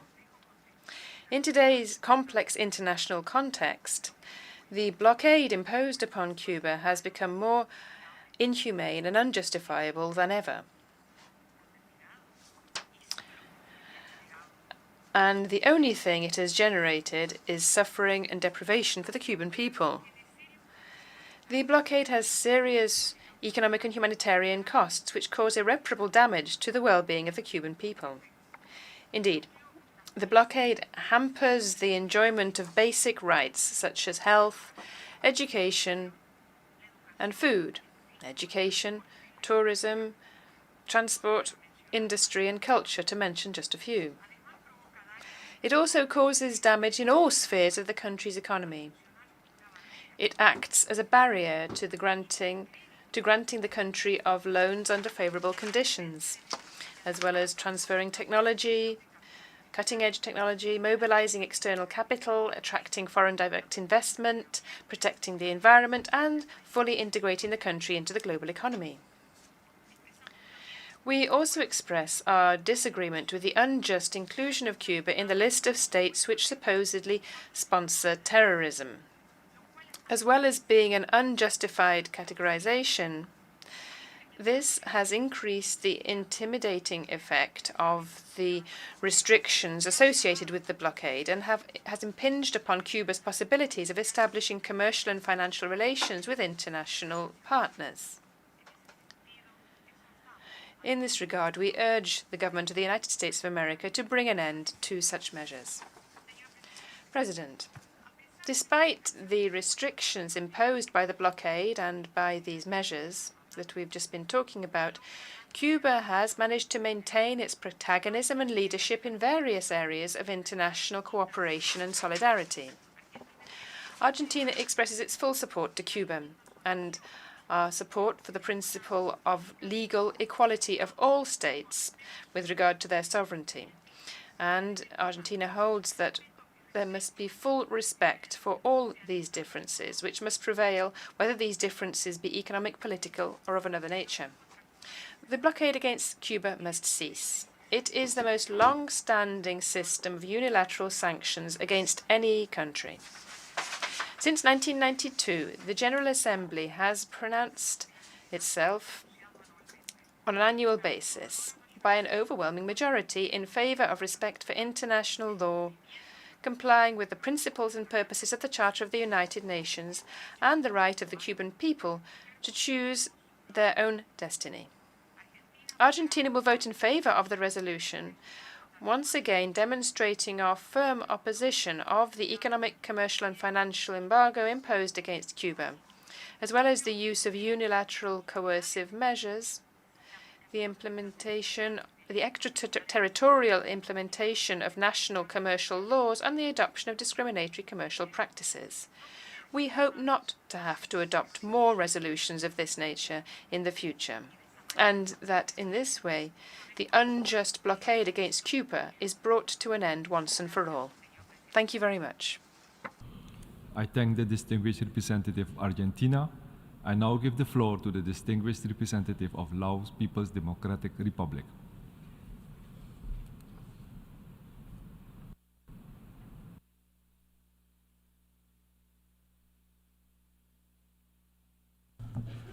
Mr. President, my delegation aligns itself with the statements delivered by the distinguished representatives of Azerbaijan, Uganda, and Singapore on behalf of NAM, G77, and China and ASEAN respectively.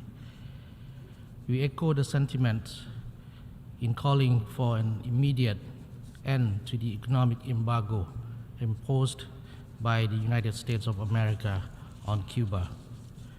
We thank the Secretary General for his comprehensive report on this important matter, and I join others in extending our warm welcome to His Excellency Bruno Rodriguez Varela, Minister of Foreign Affairs of Cuba, to this August Assembly. The LAOPIDA stands firmly in solidarity with the Cuban people, emphasizing that the embargo, which has persisted for over 6 decades, is in direct contradiction to the fundamental principles of the UN Charter and established international norms. This prolonged embargo has inflicted severe hindrances on Cuba's social and economic development, depriving its people of the ability to advance their national development efforts. Mr. President, in the face of the multifaceted challenges confronting our world today, from natural disasters, economic hardships, to widespread armed conflicts, it is morally indefensible to impose additional deprivation on the innocent people. Therefore, we stand united with the overwhelmingly majority of UN member states, echoing the necessity of ending economic, commercial, financial embargo against Cuba, as articulated in various UN resolutions. In the current global landscape, marked by uncertainty and crisis, it is more crucial than ever for Cuba, a sovereign UN member state, to determine its own destiny without external interference or hindrances. The LAOPIDA, like many other countries, strongly opposes unilateral coercive measures. Not only do they violate the principles of the UN Charter and international law, but also inflict negative social and economic impacts on innocent civilians, depriving them of their legitimate rights to development. On this note, we reiterate our steadfast support for global call for an immediate end to unilateral coercive measures imposed on Cuba and remove it from the list of state sponsors of terrorism. In this regard, my delegation will continue to support and vote in favor of the draft resolution A/78/L5 on the necessity of ending the economic, commercial, and financial embargo imposed by the United States of America against Cuba. Mr. President, in conclusion, the LAOPIDA urges all member states to amplify our collective commitment to foster equitable and sustainable development while safeguarding the legitimate rights of all countries as enshrined in the UN Charter, especially in the midst of this challenging global uncertainty. It is our shared responsibility to ensure that the people of Cuba, like all nations, have the opportunity to thrive and determine their own destiny. I thank you, Mr. President. I thank the distinguished representative of Laos People's Democratic Republic. I now give the floor to the distinguished representative of Cambodia. Distinguished delegates, allow me to first of all welcome His Excellency Bruno Rodriguez Varela, Minister of Foreign Affairs of the Republic of Cuba, to this important session. Cambodia associates itself with the statements deliver in the name of ASEAN, the Group of Friends in Defense of the UN Charter, the G77 in China, and the non-aligned movement. My delegation wishes to join the distinguished delegates in expressing gratitude to the Secretary General for his report, which reflects consistent and overwhelming support of member states for the necessity of ending the economic, commercial, and financial embargo imposed by the United States against Cuba. My delegation wishes to confirm Cambodia's support for this spirit in calling for an end to the unjust embargo on the people of Cuba. Mr. President, Cambodia is firmly committed to the purposes and principles of the Charter of the United Nations, international law, multilateralism, free trade, and other internationally accepted norms. We believe that they serve as the bedrock of a just and equitable global order, peace, stability, security, and development for all to share. We are celebrating the 75th anniversary of the Universal Declaration on Human Rights. And just weeks ago, leader after leader spoke at this august body about the need to revitalize the momentum towards achieving the United Nations Agenda 2030 for Sustainable Development.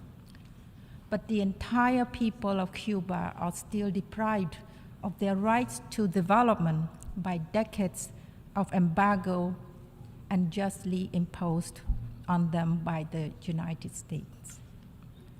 There is no doubt that the imposition of unilateral sanctions, embargoes, and other coercive economic measures go against the fundamental principle of the United Nations Charter, the Universal Declaration on Human Rights that we all commit to uphold.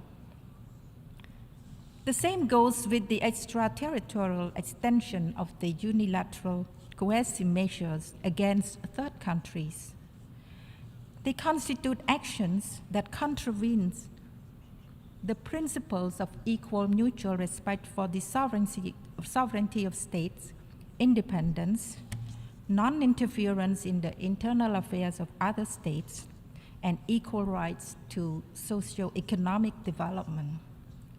The United States' unilateral imposition of the economic, commercial, and financial embargo against Cuba has adverse impacts on the lives and livelihoods of the Cuban people, depriving them of means to fully enjoy their fundamental human rights and rights to freedom from all wants.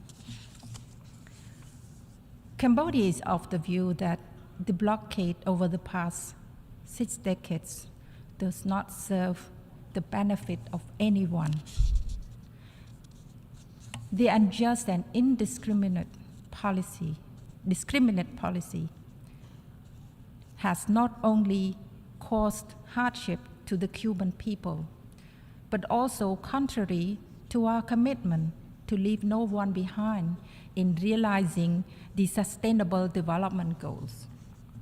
By lifting the embargo, the United States will contribute positively to the global effort to create a more just, sustainable, prosperous, and peaceful world for all. To conclude, Cambodia remains consistent in joining the international community to stand in solidarity with the government and people of Cuba by voting in favor of this draft resolution on the necessity of ending the economic, commercial, and financial embargo by the United States against Cuba. We call for the United States to immediately lift its unjust blockade on the people of Cuba to allow them to positively and fully contribute to peace, security, and international development. In addition, Cuba should be removed from the list of states sponsoring terrorism. I thank you, Mr. President, for your attention. I thank the distinguished representative of Cambodia. I now give the floor to the distinguished representative of Belarus.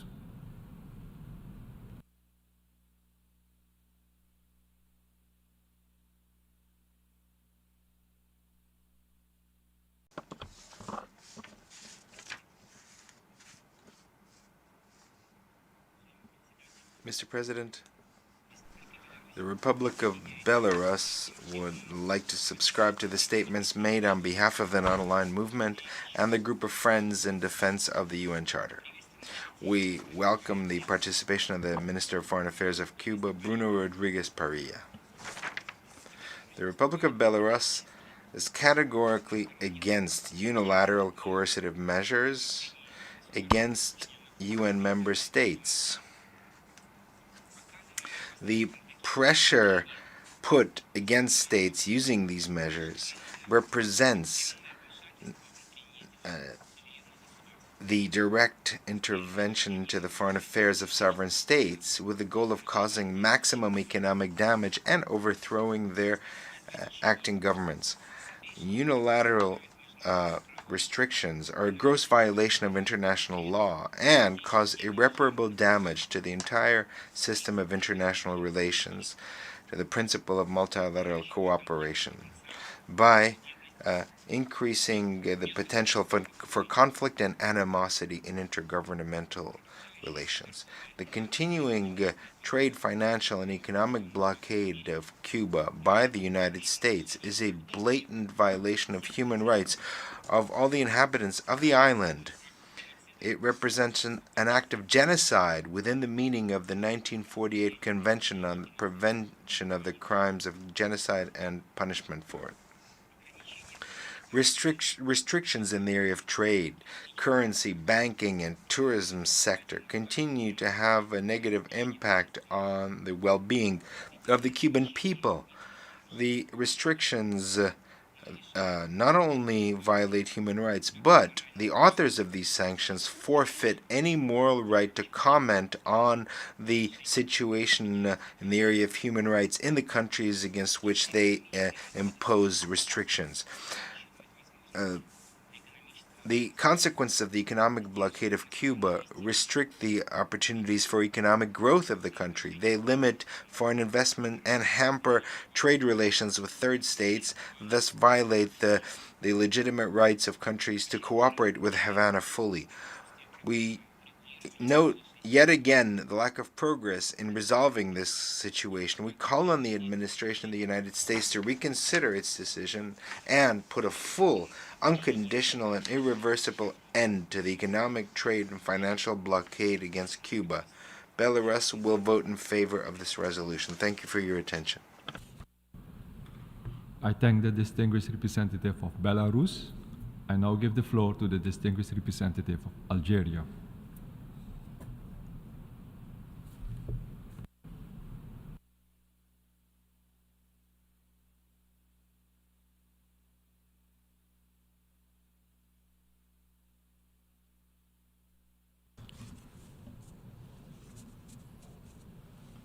Monsieur le Président.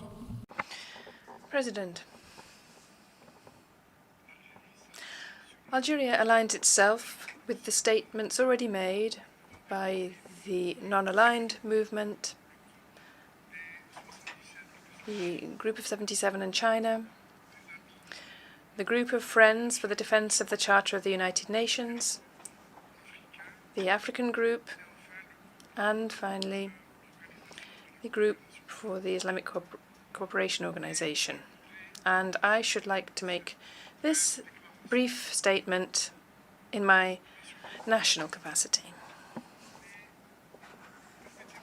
Allow me, first of all, though, to welcome the presence here with us of His Excellency Mr. Bruno Rodriguez Parilla, Foreign Affairs Minister of Cuba.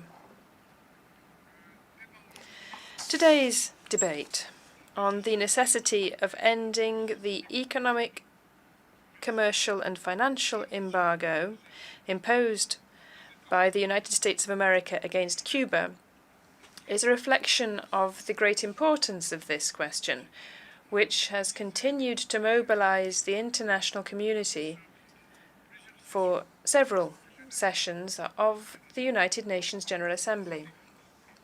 In this regard, I seize this opportunity to thank the Secretary General of the United Nations, Mr. Antonio Guterres, for his comprehensive report containing the responses from member states and bodies and organizations of the United Nations, including those from my country, regarding the implementation of Resolution 77-7 on this matter. The adoption every year by the overwhelming majority of member states of the resolution calling for the immediate lifting of the embargo upon Cuba is a very powerful message. It reflects the steadfast support of the international community for the lifting of this unjustified blockade imposed upon Cuba and its people for 6 decades now, in violation of international law and the principles of the Charter of the United Nations. From this tribune, Algeria reiterates its solidarity with Cuba and reaffirms its call for the immediate lifting of this unjustified embargo, which only exacerbates the suffering of a whole people by unjustly depriving them of their fundamental rights. It also hobbles their efforts at development and at achieving the Sustainable Development Programme by 2030. I would like here to recall that Algeria has always called for Cuba, like other member states, being able to benefit from the right to freedom of navigation and commerce, and to exercise its right to extend its commercial and financial exchanges with all other economic partners. In absolute conformity with the position of principle of the non-aligned movement, Algeria will continue to categorically reject the imposition of any unilateral coercive measure or any extraterritorial measures which prevent economic, commercial, and financial development of a member state of the United Nations. The sovereign equality of states, respect for territorial integrity, non-intervention, and non-interference in the internal affairs of states all remain deeply anchored in the principles and the fundamental areas of my country's foreign policy. President, in this regard, Algeria reiterates its full solidarity with the Cuban government and Cuban people and calls for an end to the economic, commercial, and financial embargo against Cuba, and for the full respect for international law, the principles of the Charter of the United Nations, and relevant resolutions of the General Assembly. I thank you. I thank the distinguished representative of Algeria. I now give the floor to the distinguished representative of Kenya.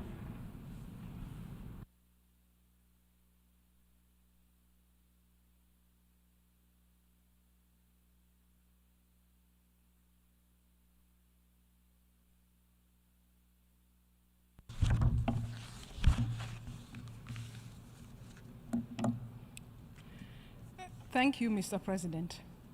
The Kenya delegation sends its warm greetings to His Excellency Bruno Parilla, Cuba's Minister of Foreign Affairs. Kenya aligns itself with a statement delivered on behalf of the African states, the Group of 77 and China, and the non-aligned movement. The embargo on Cuba has been a long-standing contradiction of foundational principles of the United Nations. Today, as we gather here for the 31st time, we deliberate on this affront to the principles that define statehood according to the United Nations Charter. The Charter emphasizes the rights of sovereignty and non-interference, and also enshrines our collective will towards development and prosperity. However, despite these foundational principles, Cuba is bearing the brunt of the double standards that degrade the trust we so direly need in each other. A decade ago, a swimmer bridged the 166-kilometer gap from Cuba to the United States, marking the shortest distance between the two countries. Instead of embargoes, exclusion, and punitive measures, the people of such close neighbors would greatly benefit from open exchanges of ideas, goods, and services. Such mutual exchanges lay the groundwork for lasting ties that are vital to the United Nations that seeks to cultivate peace and prosperity for all. The embargo is part of an unfortunate broader sanctions phenomena that punishes civilians in indiscriminate fashion and increases the fragility of targeted countries to man-made and natural shocks. It is also reshaping the global economy in a manner that kicks down the ladder to prosperity that the wealthiest countries touted when cheering globalization. Member states of the United Nations should be bound by international law and an abiding aspiration to a multilateralism that respects every member state as equal. It is all that stands between us and the dangerous law of the jungle, in which might is right. Generalized sanctions and embargoes are tools from an unfortunate bygone era that generates such ill will and such injury that they end up harming even the objective interests of those who wield them. Kenya firmly stands with Cuba, as we have in the preceding years and decades. It is why we will always vote in favor of this resolution, while always hoping that each vote is the last one due to the eventual lifting of the embargo. Thank you. I thank the distinguished representative of Kenya. I now give the floor to the distinguished representative of Vietnam.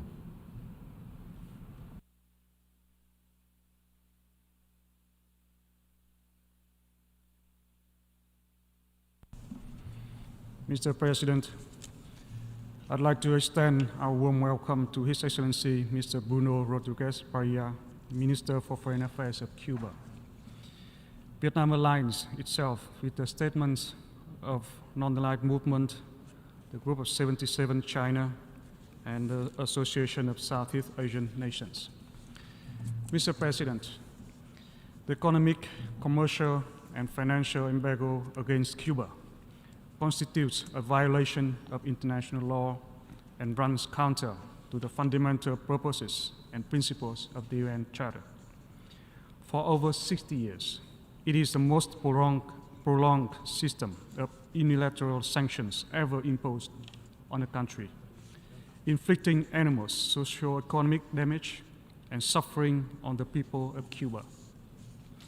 It is not possible to measure the full scope of negative impacts on Cuba's human development. These include decades of lost opportunities for investment in enhancing human capital and productive capacity, which could have been achieved through international development assistance, access to capital markets, trade, and foreign direct investment activities. All of these have been severely restricted or even denied due to decades of financial and commercial embargo and their impacts further exacerbated during the COVID-19 pandemic. The embargo will continue to hinder Cuba's efforts to achieve sustained economic growth, realize the Sustainable Development Goals, and deliver a better future for its people. As we gear for the future, it is generations of Cubans that risk being left behind, unable to fulfill the aspirations of living in peace, prosperity, and progress. Mr. President, Vietnam experienced firsthand the hardship of trade embargoes and fully understands the damage and obstacles they incur. We maintain a consistent policy of opposing the imposition of unilateral coercive measures, including embargoes, on a sovereign state. As such, we will vote unreservedly in favor of draft resolution A/78/N5. In doing so, we join an overwhelming majority of the UN membership calling for the lifting of the economic embargo on Cuba in this August Assembly for the past 31 years. The continuation of this embargo against Cuba is unjust, unjustifiable, and unpopular. It is unfair not only to the people of Cuba, but also to the people all over the world that have enjoyed and can potentially benefit from Cuba's support and assistance. Whether hurricanes hit neighboring Caribbean islands or earthquakes struck in the Middle East, Cuba always expeditiously sent humanitarian relief. As a long-term beneficiary of Cuban assistance, Vietnam is particularly grateful for the transfer of Cuba's COVID-19 vaccines and the pandemic raged across the globe in 2021. These are only a few examples of Cuba's rich tradition in South-South cooperation. It is an active member of the Global South and currently the chair of the G77. Cuba's contributions to the international community are laudable. It is therefore inconceivable that a country that has worked tirelessly to strengthen international solidarity, given so generously to others, and champion the legitimate rights and interests of developing countries, can be classified as a state sponsor of terrorism. This inclusion has only multiplied difficulties for Cuba, barring Cuba from many banking services and access to financial market and resources. It has proved harmful for the development and well-being of the Cuban population. We urge the United States to immediately remove Cuba from its list of countries that sponsor of terrorism and end its economic, commercial, and financial embargo against Cuba. Such will be the first of many steps to reverse its current policy towards Cuba. It is our fervent hope that the US and Cuba can engage in constructive dialogue and work towards normalization relations on the basis of equality, reciprocity, and respect for each other's national sovereignty and political independence. This will be for the benefit of the two peoples and contribute to peace, stability, and sustainable development in the region and the world at large. Vietnam stands ready to share and contribute our part to foster dialogue and mutual trust in this progress. My delegation wishes to reiterate Vietnam's strong friendship, cooperation, and solidarity with the brotherly and courageous people of Cuba. I thank you, Mr. President. I should like to thank the distinguished representative of Vietnam, and now I give the floor to the distinguished representative of Trinidad and Tobago.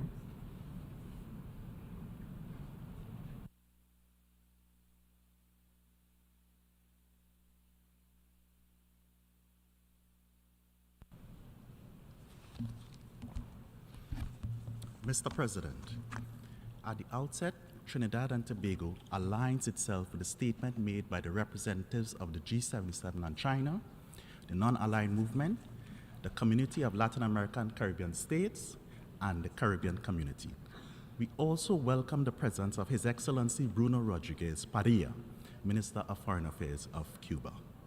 Mr. President, Trinidad and Tobago remains resolute in its principled view that discriminatory trade practices and the extraterritorial application of domestic laws are in violation of the United Nations Charter and of international law, and only serve to undermine our collective ambitions enshrined in the 2030 Agenda for Sustainable Development.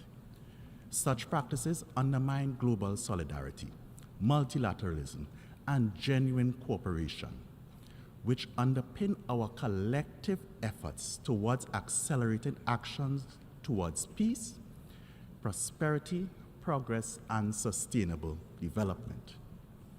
The economic, commercial, and financial embargo unjustly imposed against Cuba continues to impede its potential towards the achievement of the Sustainable Development Goals and hinders the full enjoyment of human rights by the Cuban people, including the right to development. Mr. President, opposition to this anachronistic policy is now almost universal in nature, with the General Assembly having passed this resolution every year since 1992, condemning the ongoing impact of the embargo and declaring it to be in violation of the Charter of the United Nations and international law. Trinidad and Tobago had, therefore, welcomed with enthusiasm and hope the reopening of direct and frank dialogue between both parties in 2015 and the adoption of this very resolution during the 71st session of the General Assembly, when not a single member voted against it. However, regrettably, that optimism was short-lived, and additional restrictions through the Helms-Burton Act were imposed, which Trinidad and Tobago maintains is inconsistent with international law. The unconvincing designation of Cuba as a state sponsor of terrorism also only serves to deepen the chasm of mistrust and further frustrates any possibility for the normalization of diplomatic relations. Mr. President, in closing, Trinidad and Tobago will continue to support regional and international efforts to promote constructive dialogue to bring about the cessation of the embargo in place against Cuba, which significantly challenges the achievement of sustainable development in that country and by extension the wider Caribbean region. Might I add, Mr. President, that in our collective pursuit of peace, prosperity, progress, and sustainability, it is imperative that no one is left behind. For this reason, Trinidad and Tobago once again reaffirms its unceasing call for the cessation of the economic, commercial, and financial embargo against Cuba sooner rather than later, and for the full and unconditional reintegration of Cuba into the international system. Trinidad and Tobago will therefore continue its full support for the resolution on the necessity of ending the economic, commercial, and financial embargo by the United States of America against Cuba. I thank you. The distinguished representative of Trinidad and Tobago, and now invite the distinguished representative of Colombia to take the floor.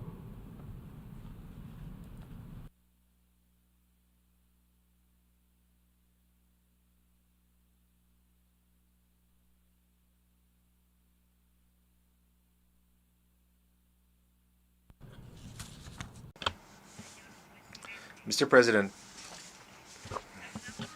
we'd like to welcome the Foreign Minister of Cuba, Bruno Rodriguez, who is present today in the General Assembly. Once again, we would like to raise our voice against unilateral coercive measures that have been imposed against Cuba. Cuba is a friendly country and a member of this community of nations. The embargo against Cuba is one of the measures that has been rejected the most times by this General Assembly since 1992. For the vast majority of states, it is clear that these measures are contrary to international law and the principles of the UN Charter. However, over 20 years have passed, and unfortunately, the recommendations of the General Assembly have not been heeded. These measures, in particular, affect the population, damaging the achievement and the effective enjoyment of their economic, social, cultural, and environmental rights. At the same time, this prolonged blockade negatively affects the creation of jobs and opportunities, weakening the social and productive fabric of the country. Aware of these consequences, my country will continue supporting in various multilateral forums the call of the international community to put an end to unilateral coercive measures imposed against Cuba. These measures, unfortunately, have been compounded by the unjust unilateral inclusion of Cuba in the list of countries sponsoring terrorism. Your Excellencies, I would urge you to raise our voices together to demand once again, and hopefully once and for all, the end of this unjustified blockade against Cuba, which also contravenes the principles of the UN Charter. In conclusion, I'd like to recall and express gratitude for the important role that Cuba has played and continues to play for the consolidation of peace in Colombia. Thank you very much. I should like to thank the distinguished representative of Colombia and now invite the distinguished representative of the Democratic People's Republic of Korea to take the floor.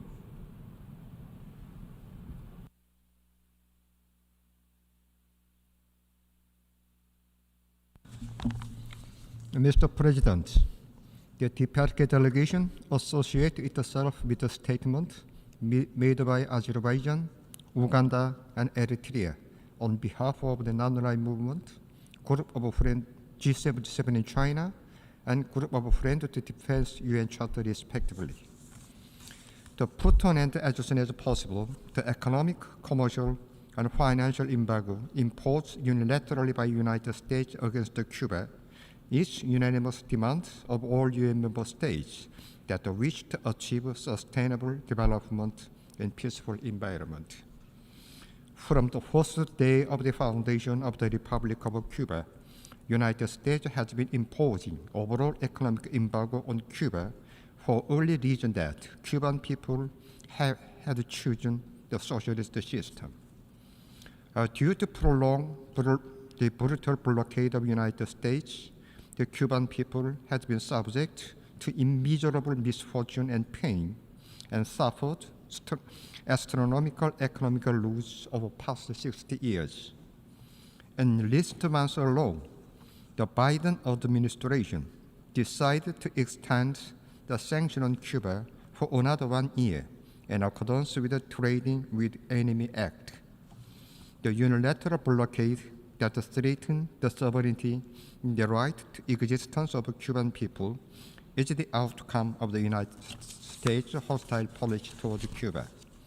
It drawn condemnation and denunciation from the international community as the days go by, and lead early isolation of the United States itself. At the summit meeting of the Group of 77 in China, which took place in Havana September this year, many countries condemned unjust embargo of the United States on Cuba and called for immediate withdrawal.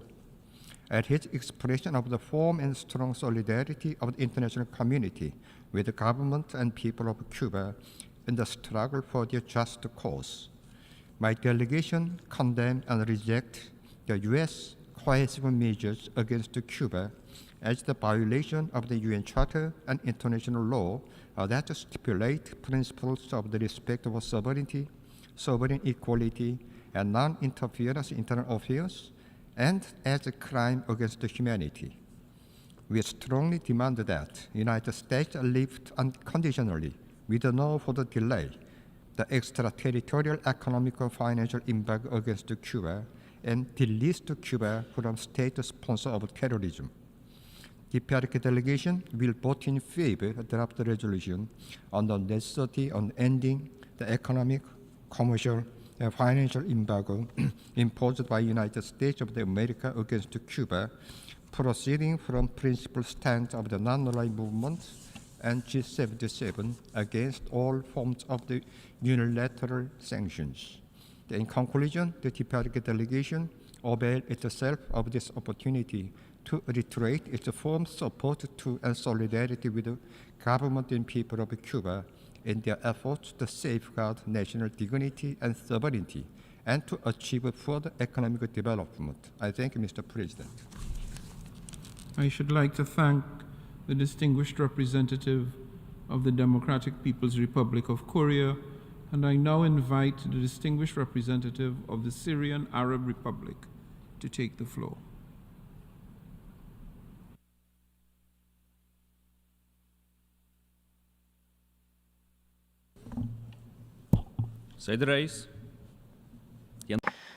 President, my delegation aligns itself with the statement made by Uganda on behalf of the G77 in China and Eritrea on behalf of the Group of Friends for the Defense of the Charter of the United Nations and Azerbaijan on behalf of the non-aligned movement. We would like to make the following statement in our national capacity. We welcome the distinguished participation of Mr. Padilla, the Foreign Affairs Minister of Cuba, in this important and historic debate on the General Assembly's agenda. Allow me to underline the unwavering continued support of the Syrian Arab Republic, whether at the level of its leadership or at the level of the people of Syria.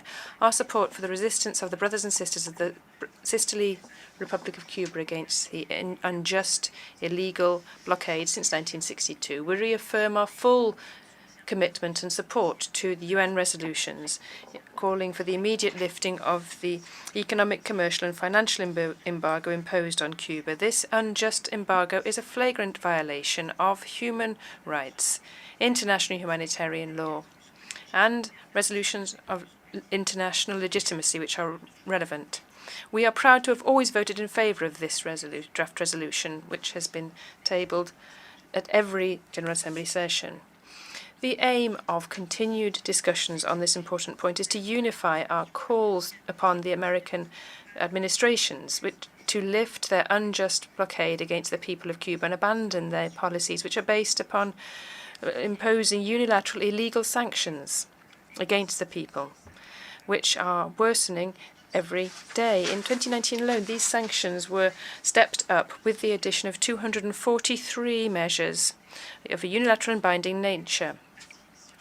Regarding this suffocating blockade, the rate of poverty in Cuban families has increased due to the difficulties faced by the government to ensure food subsidized by the state for them. This year, that has cost over $2 billion. To date, the United States of America are continuing their binding and illegal measures targeting all vital and essential sectors for the lives of the Cuban people by prosecuting companies, vessels, freight companies sending fuel to Cuba, and targeting all sources of revenue and monetary transfer, intimidating governments and banking institutions and businessmen and women who are undertaking activities with Cuba in all regions of the world as an American strategy to isolate Cuba. This aims to cause its economic collapse. A number of banks have thus brought an end to their relations with Cuba, including for transfers and purchases of medicine, fuel and food, as well as targeting the economic development and international trade sectors, as well as health, the pharmaceutical industry, energy, sport and other sectors. Dozens of diplomatic Cuban missions worldwide have lost their relations with the banks which traditionally provided them with services due to the fear of revenge and retaliation by the American administration. Despite this, President Cuba still sees scientific and medical progress and has provided medical services to 69 developing countries and provided medicines and vaccines based upon their national expertise. During the G77 and China summit, Cuba once again found new ways of restoring trust in Cuba and to break the unjust, inhumane blockade against it. The Syrian Arab Republic, as is the case of other countries in the world, is always still a target of unilateral coercive measures imposed by the United States and the European Union unilaterally and illegally outside the United Nations and international legitimacy. This is considered as economic terrorism, which affects the daily lives of all Syrians, depriving them of being able to meet their essential need, and it's limiting the government's capacity in Syria to provide services and support to those in need. We call for an end immediately and definitively to policies of imposing unilateral coercive measures against peoples of the world which prevent them from enjoying human rights, including the rights to development and prosperity. Finally, the Syrian Arab Republic stands in solidarity with the brothers and sisters of Cuba and supports their struggle against the inhumane economic blockade imposed by the United States. The Cuban people has the right to live, to dream, to hope. Whoever believes that they have the right or the power to oppress the Cuban people is deeply mistaken. A small island which has resisted the strongest winds and defied the most ferocious siege in history. Nobody has the right to snuff out the human desire to liberty. Until the end, Syria will stand by Cuba. Thank you. I should like to thank the distinguished representative of the Syrian Arab Republic, and I now invite the distinguished representative of the Russian Federation to take the floor.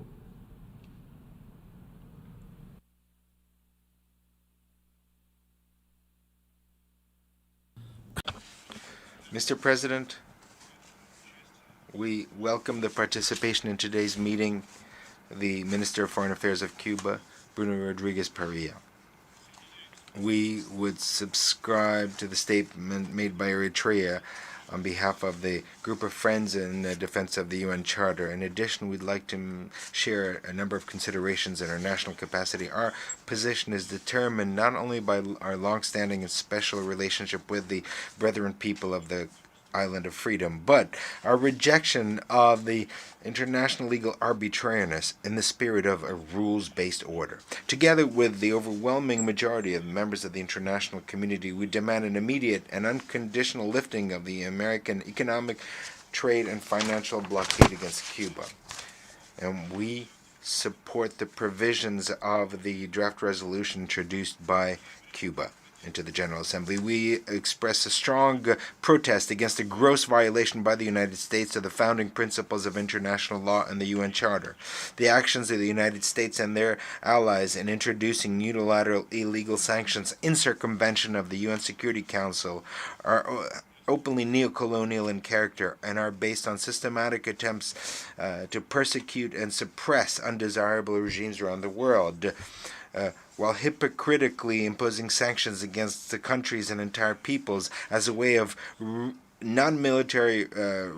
using non-military means to react to crimes against humanity and fulfilling their international obligations. The U.S. prefers not to notice the horrific consequences of their own actions, which lead to the most severe humanitarian consequences for ordinary people around the world. The anti-Cuban embargo is an excellent example of the foreign pressure by Washington in the spirit of the rebirth of the Monroe Doctrine, which is an unconcealed interference into the internal affairs of a sovereign country, demonstrating disregard for humanitarian values and human rights.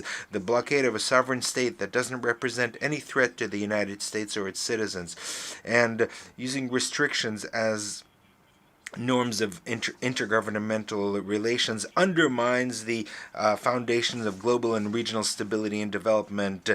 More and more states are sharing this position, including Cuba's neighbors in the region, which are suffering secondary and tertiary consequences of anti-Cuban sanctions. We believe that the Secretary General, who is supposed to assist in implementing the decisions of the General Assembly, must pay particular attention to this. However, this is not all. The over 60 years of the consistent practice of the policy of the American government in trying to suffocate the will of the Cuban people to resist is nothing but an unprecedented challenge for the entire system of international relations. This is becoming more and more clear, and it will be an example of, for those who still have doubts, how the United States, how it understands abiding by international law, or rather ignoring international law. It's important to recall the arrogant attempts to divide the world into democracies and authoritarian regimes against whom, based on the logic of the USA and their allies, you can introduce punitive illegal sanctions as an instrument of collective punishment for their free choice about their own path of development. I'd like to also recall that just recently in this room, the member states at the summit of the Sustainable Development Goals noted the crossing in the midway point in implementing the 2030 Agenda. The political declaration adopted with great pomp and supported by all, including by the U.S. delegation. We agreed that no one was supposed to be left behind in that declaration. However, the maintenance of the blockade against Cuba is the antithesis of sustainable development, which fully devalues the broadly advertised efforts by the United States in providing support for international development. The blockade significantly complicates implementing the socio-economic transformations in Cuba, causes significant damage to the economy, restricts the opportunities for expanding trade, interbank cooperation, and financial operations with foreign partners, which also is an obstacle to the full integration of Havana into the global financial economic architecture, and ultimately complicates implementing the SDGs. The huge losses from the American embargo for the Cuban economy are massive. The figures speak for themselves. From March of 2022 to February of 2023, the losses were $4.8 billion. That is over 405 million per month. Now, if we look at the overall damage to October 2023 for the whole history of the embargo, we're talking about $159 billion. On the humanitarian level, the embargo is the main barrier to the full enjoyment of human rights in Cuba, first and foremost in socioeconomic development, healthcare, education, energy, and food security. Particularly disgusting are attempts by the United States to put Cuba, which has provided assistance throughout the world and has sent brigades of doctors as well as medication around the world, to try to put them on the list of sponsors of terrorism.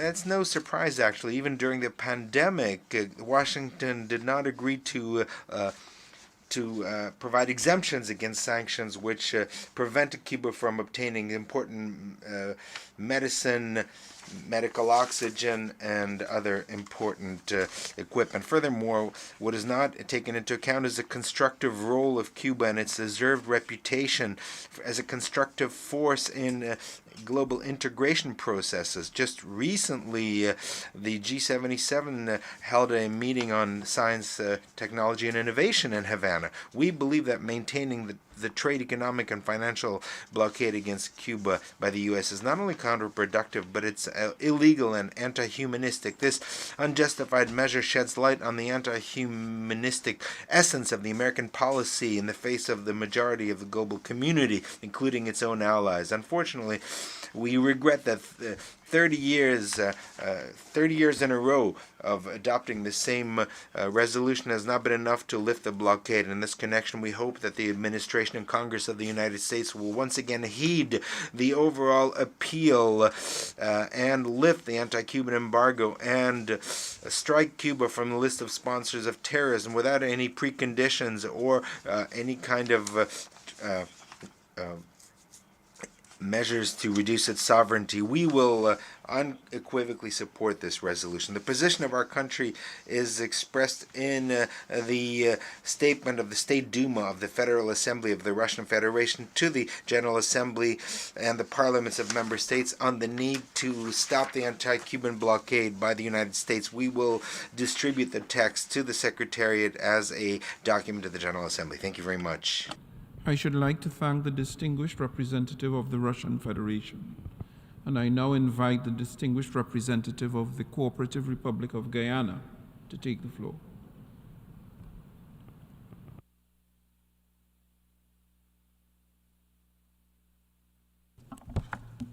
Mr. President, Guyana aligns itself with the statements delivered by St. Lucia on behalf of the Caribbean community, Uganda on behalf of the G77 and China, St. Vincent and the Grenadines on behalf of the Community of Latin America and the Caribbean, and by Azerbaijan on behalf of the non-aligned movement on the necessity of ending the economic, commercial, and financial embargo imposed by the United States of America against Cuba.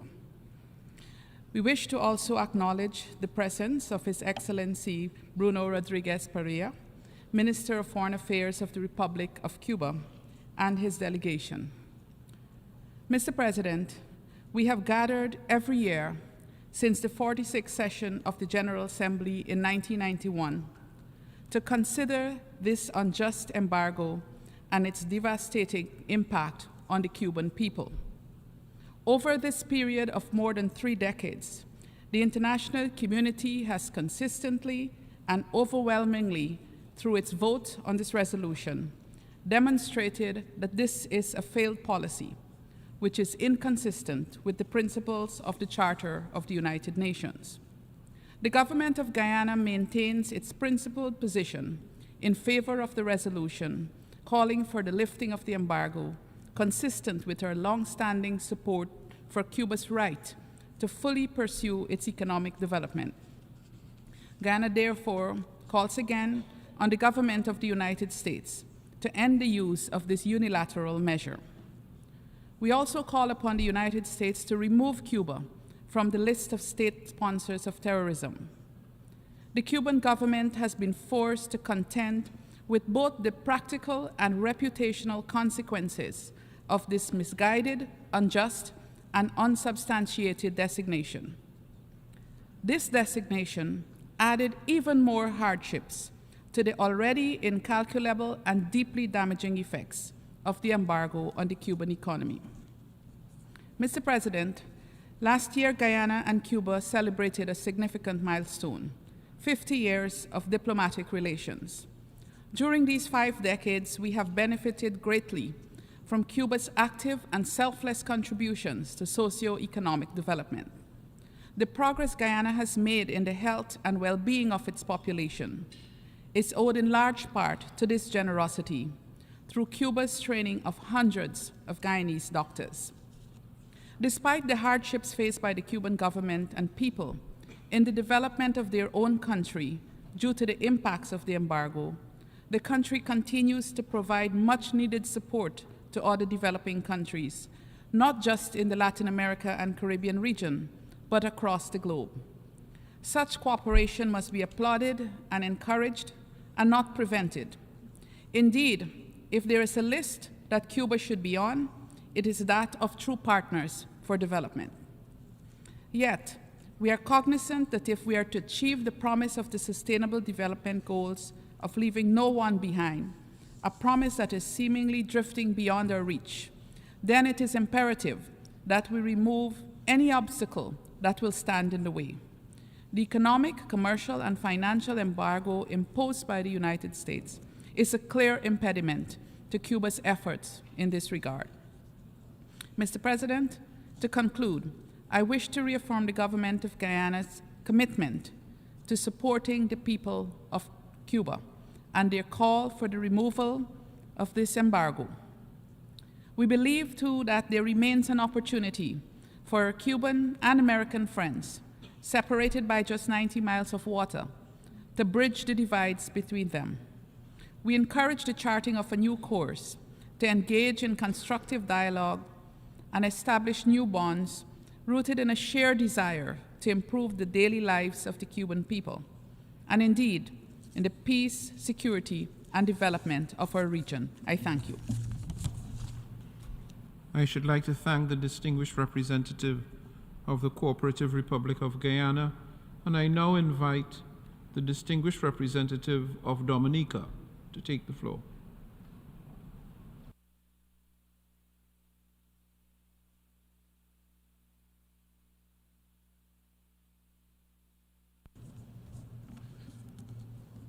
Mr. President, let me, from the outset, state that the Commonwealth of Dominica joins the overwhelming majority of the international community in calling for the immediate lifting of this economic, commercial, and financial embargo imposed by the United States of America against the Republic of Cuba.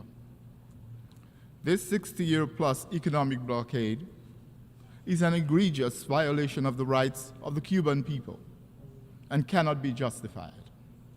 It is a classic case of unilateral coercive measures applied against the country and continues to be the main obstacle to the full development of the Cuban economy.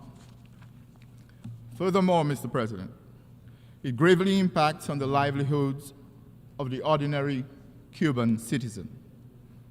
As a result, the Cuban economy has come under extraordinary pressures, reflected in industry, service provision, retail trade, food, and medicine shortages, and a decline in the consumption levels and general welfare of the Cuban population.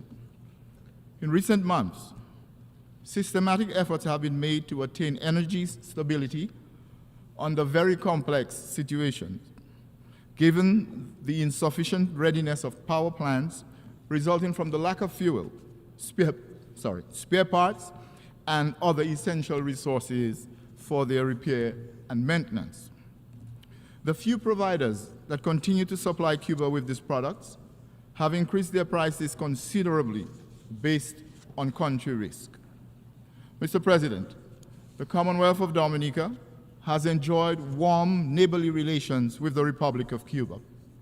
The Commonwealth of Dominica has neither promulgated nor applied any law or measure that in any way hinders the freedom of trade and navigation with the Republic of Cuba. The government of the Commonwealth of Dominica has embraced and will continue to embrace the government and people of the Republic of Cuba as a fellow member of the United Nations, the Community of Latin American and Caribbean States, CELAC, and the Bolivarian Alliance for the Peoples of Our America, ALBA, and as a sister nation of the Caribbean. Many of our citizens have benefited tremendously from the Cuban Eye Care program, with major improvements in the restoration of vision to beneficiaries. Cuba continues to provide training for our medical doctors to specialize in various disciplines, while further supporting our health care system with nurses who have been instrumental in advancing our primary health care system. Cuba also provides technical support in agriculture to the Commonwealth of Dominica, ensuring that our food security is protected. Cuba has the capacity of producing over 60% of its medicines. However, these levels have not been guaranteed for months due to the impact of the blockade on the country's ability to pay its suppliers. Mr. President, the Commonwealth of Dominica also reiterates the call for the removal of Cuba from the U.S. State Department's unilateral list of state sponsors of terrorism, as this listing has exacerbated the situation. Cuba has upheld the UN Charter and has always called on the international community to engage in diplomacy for the resolution of conflict. Finally, Mr. President, my delegation wishes again to place on record that imminent and decisive action must be taken to have this embargo lifted and have the rights of the Cuban people restored. I thank you. I should like to thank the distinguished representative of the Commonwealth of Dominica. And I now invite the distinguished representative of Angola to take the floor.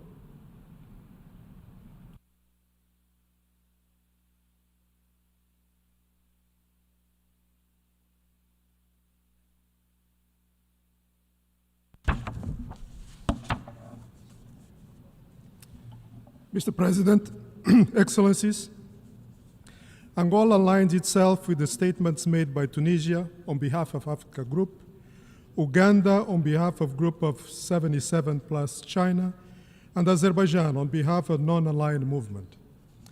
Mr. President, let me thank the UN Secretary General for his report and encourage his efforts to put an end to the economic, commercial, and financial embargo imposed by the United States of America against Cuba. Allow me also to recognize and welcome the Cuban delegation, led by His Excellency Bruno Rodriguez Parilla, Minister of External Relations of Cuba.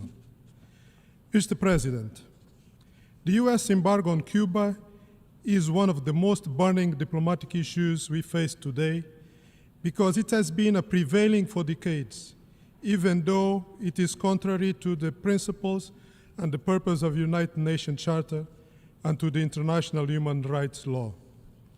This is shown by the successive debates in various international fora, including the United Nations, where time and time again, member states have overwhelmingly voted for its immediate and unconditional end. For more than 60 years, Cuba has been suffering the effects and the consequence of this situation, which penalized the Cuban population by preventing the implementation of social and economic programs and the integration of the country in the international trading system. Cuba continues experiencing major economic and social challenges due to the impact restrictions, discriminatory conditions and barriers, and imposed measures not compatible with the multilateral trade system, as well as blockage to finance and its effect on extraterritorial application on third markets.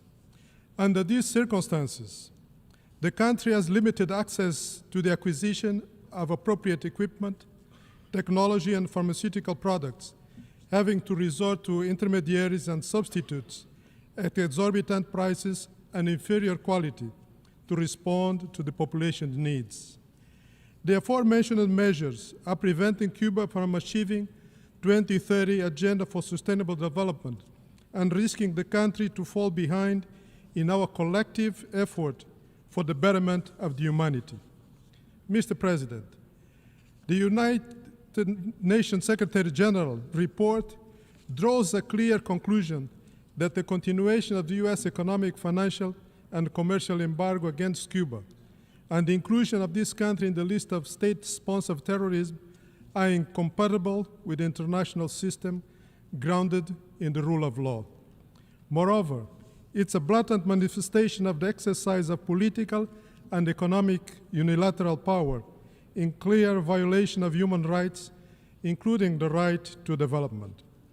Angola calls, once again, for the end of U.S. economic, commercial, and financial embargo, as well as the unilateral and coercive measures imposed against Cuba, because they are threaten and violate fundamental human rights, including the right to self-determination and adequate standard of living, especially in the light of the current global economic and food crisis that require a multilateral approach and international solidarity.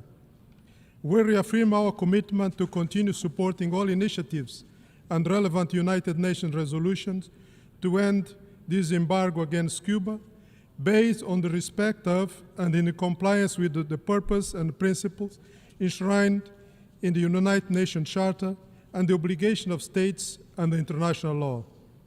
Angola encouraged the United States of America and Cuba to redouble their diplomatic efforts by engaging in a constructive and transparent dialogue in order to reach a comprehensive and lasting political understanding to foster mutually beneficial bilateral cooperation.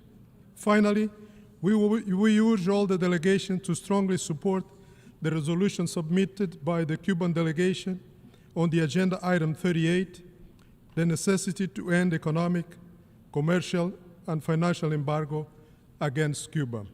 Thank you. I should like to thank the distinguished representative of Angola for his statement, and I now invite the distinguished representative of Malaysia to take the floor.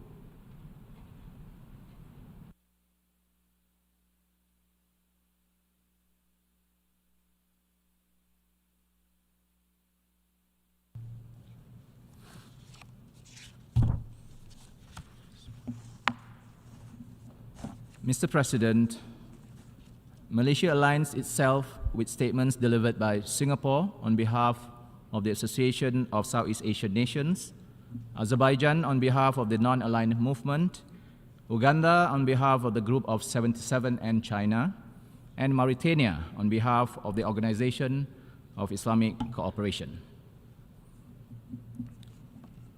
Mr. President, Malaysia has been and will continue to be one of the countries that strongly opposes the imposition of unilateral coercive measures against any country, including Cuba. Malaysia views such measures are contrary to international law, international humanitarian law, the United Nations Charter, and the norms and principles of peaceful relations among states.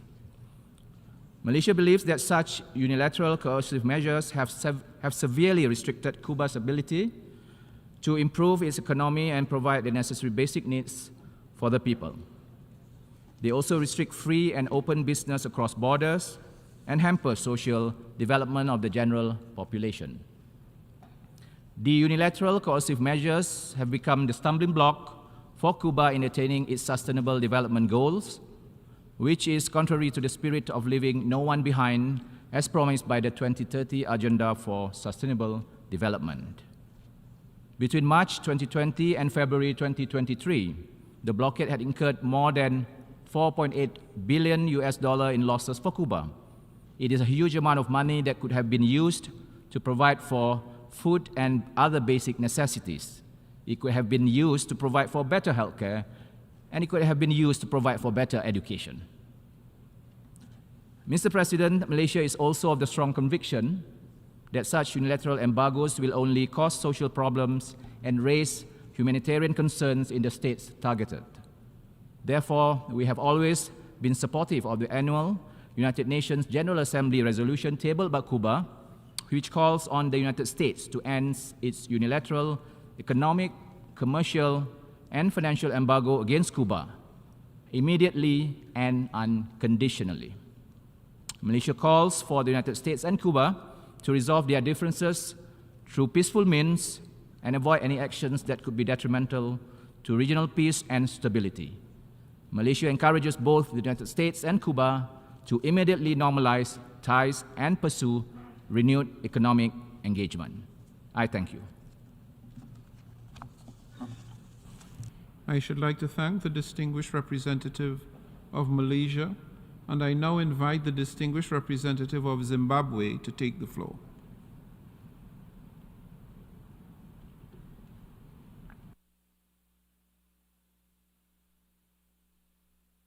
Thank you, Mr. President.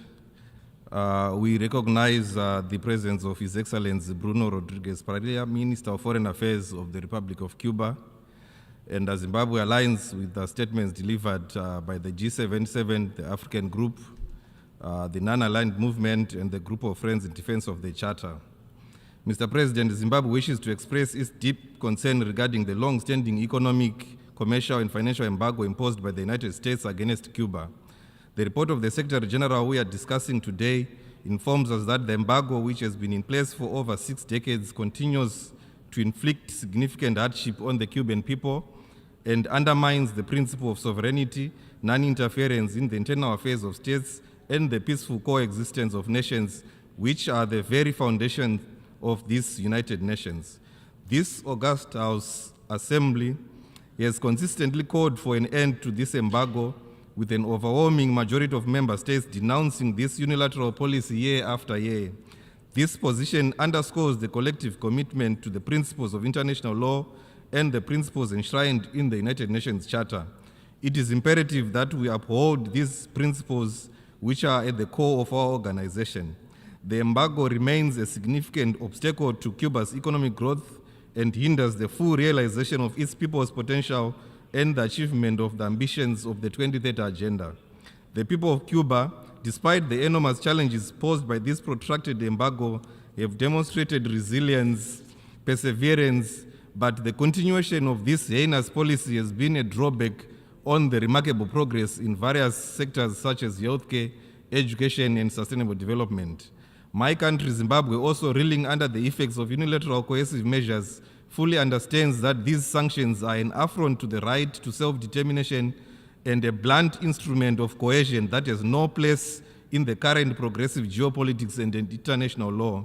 Zimbabwe reiterates its call for the immediate and unconditional lifting of the embargo against Cuba. The continued application of such unilateral measures undermines the spirit of unilateralism and the United Nations itself. We firmly believe that constructive dialogue, cooperation, and diplomacy should be the guiding principles in our interactions with other member states. Moreover, in the midst of global challenges such as the lingering effects of the COVID-19 pandemic, conflict, climate change, and a weak global economy, it is crucial that countries come together to support one another. The embargo against Cuba impedes its participation in international efforts to combat the multi-linked crisis the world is facing. In conclusion, Zimbabwe reaffirms its solidarity with the government of Cuba and Cuban people and joins the international community in calling for the end to this embargo. We appeal to the international community to step up efforts in support of the lifting of the embargo and to strengthen international cooperation for the well-being and prosperity of all countries. For these reasons, Zimbabwe will vote in favor of the resolution, hoping that this time around we will see real progress on this matter. I thank you, Mr. President. I should like to thank the distinguished representative of Zimbabwe, and I now invite the distinguished representative of the United Republic of Tanzania to take the floor.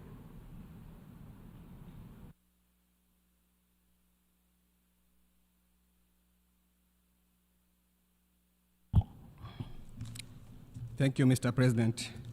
I have the honor to address this August Assembly on behalf of the government and people of the United Republic of Tanzania to add our voice to this extremely important debate on Agenda Item 38 entitled The Necessity of Ending the Economic, Commercial, and Financial Embargo Imposed by the United States of America against Cuba.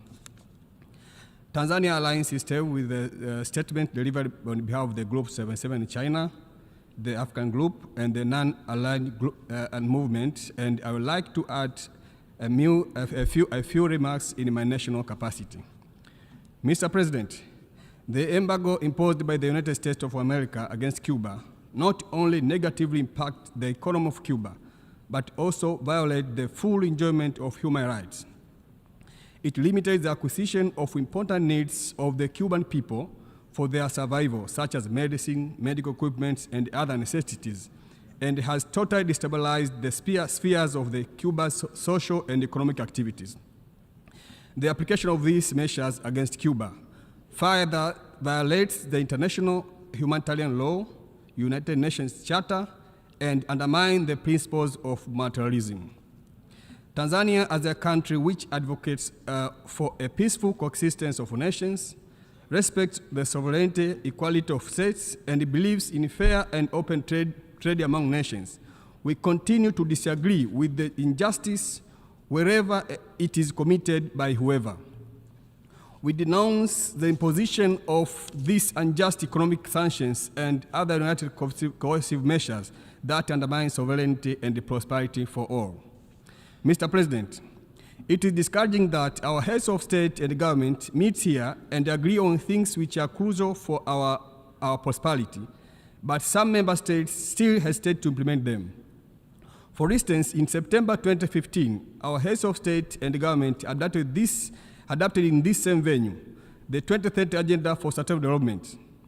Among others, paragraph 30 of the declaration strongly urges states to refrain from promulgating and applying any unilateral economic, financial, and trade measures not in accordance with international law and the Charter of the United Nations that impede the full achievement of economic and social development. Therefore, it is about time that we walk our talk and ensure that the Cuban people enjoy their right to live to the maximum. In conclusion, Mr. President, Tanzania reiterates its position to support this resolution and call for the unconditional lifting of this embargo so as to allow Cuba to enjoy the full potential of its economy. I thank you, Mr. President. I should like to thank the distinguished representative of Tanzania for his statement. We have now heard the last speaker on the debate on this item for this morning. We shall hear the remaining speakers tomorrow, 2nd November, at 10 a.m. in this hall. The General Assembly has thus concluded this stage of its consideration of Agenda Item 38. The meeting is accordingly adjourned.